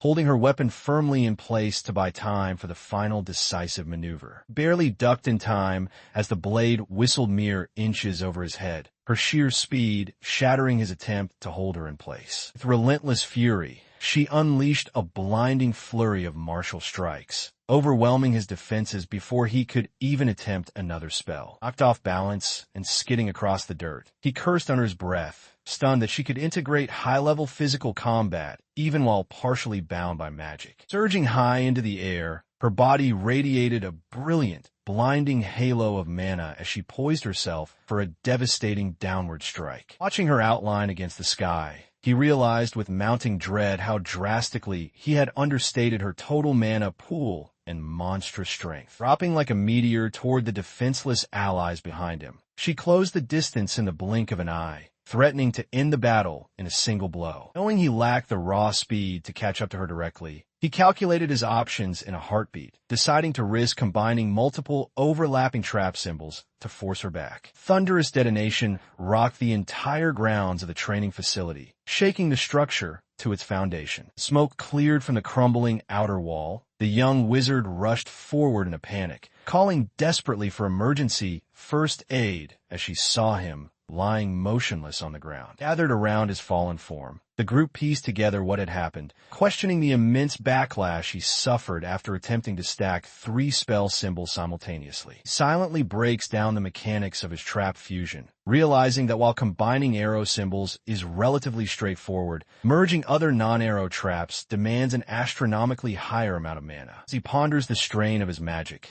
attention shifts to the eerie aftermath left behind in the corridor, where dark, plant-like vines cover the entire structure. Surrounded by his concerned companions, the young strategist contemplates his limits, acknowledging that forcing such powerful combinations places a dangerous strain on his body, yet knowing their formidable opponent leaves them no choice but to embrace high risks. Determined to gain the upper hand despite the toll, he leaps aggressively into action, wielding his sword and layering arrow, slash, and flame symbols directly into a devastating active trap. The complex 3-stage trap combo unleashes slash and flame magic in sequence. The team realizes they must step back on cue to activate their pre-planned strategy. Believe that they had discussed a contingency plan beforehand. Kaikeru readies himself to trigger the trap magic in a desperate bid to turn the tide. The fierce rallying cry. He lunges forward and drives his blade straight into the magical sigil on the floor. Seeing his movement, the shrine maiden braces herself while their opponents attempt to adjust their positions. Suddenly, giant walls of razor-sharp trap grids rise sharply from the stone floor, trapping the shrine maiden in a tight enclosure. Floor shatters violently across the arena as the massive trap magic destabilizes the entire chamber's foundation. As destructive shockwaves tear through the room, Kazari shouts for everyone to fall back, awed by the sheer magnitude of the floor-shattering power. The catastrophic roar, the center of the boss room, collapses entirely into a massive, yawning abyss. Looking down into the endless dark cavern exposed beneath them, Kaikeru realizes a single fall would mean instant death, leaving the rest of the fight in his allies' hands as he vanishes into the fray. Carefully clinging to the remaining ledge, Kokuri catches her breath and assesses the newly formed crater to see if their enemy survived the collapse. She observed the settling dust, realizing that despite the devastating collapse, the blow had not managed to land a direct hit upon their enemy. Leaping boldly into the fray to declare herself the opponent, she assessed the uneven terrain, noting that her foe would be unable to swing her heavy blade with full power while off balance. Yet, even as she traded blows, an urgent truth struck her. Merely keeping the adversary occupied would not be sufficient to win this clash. Behind her, the wizard student resolved to close the distance, insisting that they needed to land a point-blank blast, while her companion nervously urged her to stay safely by her side. As the formidable foe charged forward, everyone braced themselves, recognizing that this upcoming counterstrike was their absolute last opportunity. Shouting a warning to her allies, the vanguard fought frantically to immobilize the target just long enough for a clear, decisive shot to be taken. Disaster struck as massive chunks of shattering rock erupted between them, obscuring the target completely behind a dense curtain of debris. Panic surged through the young spellcaster as she realized their timing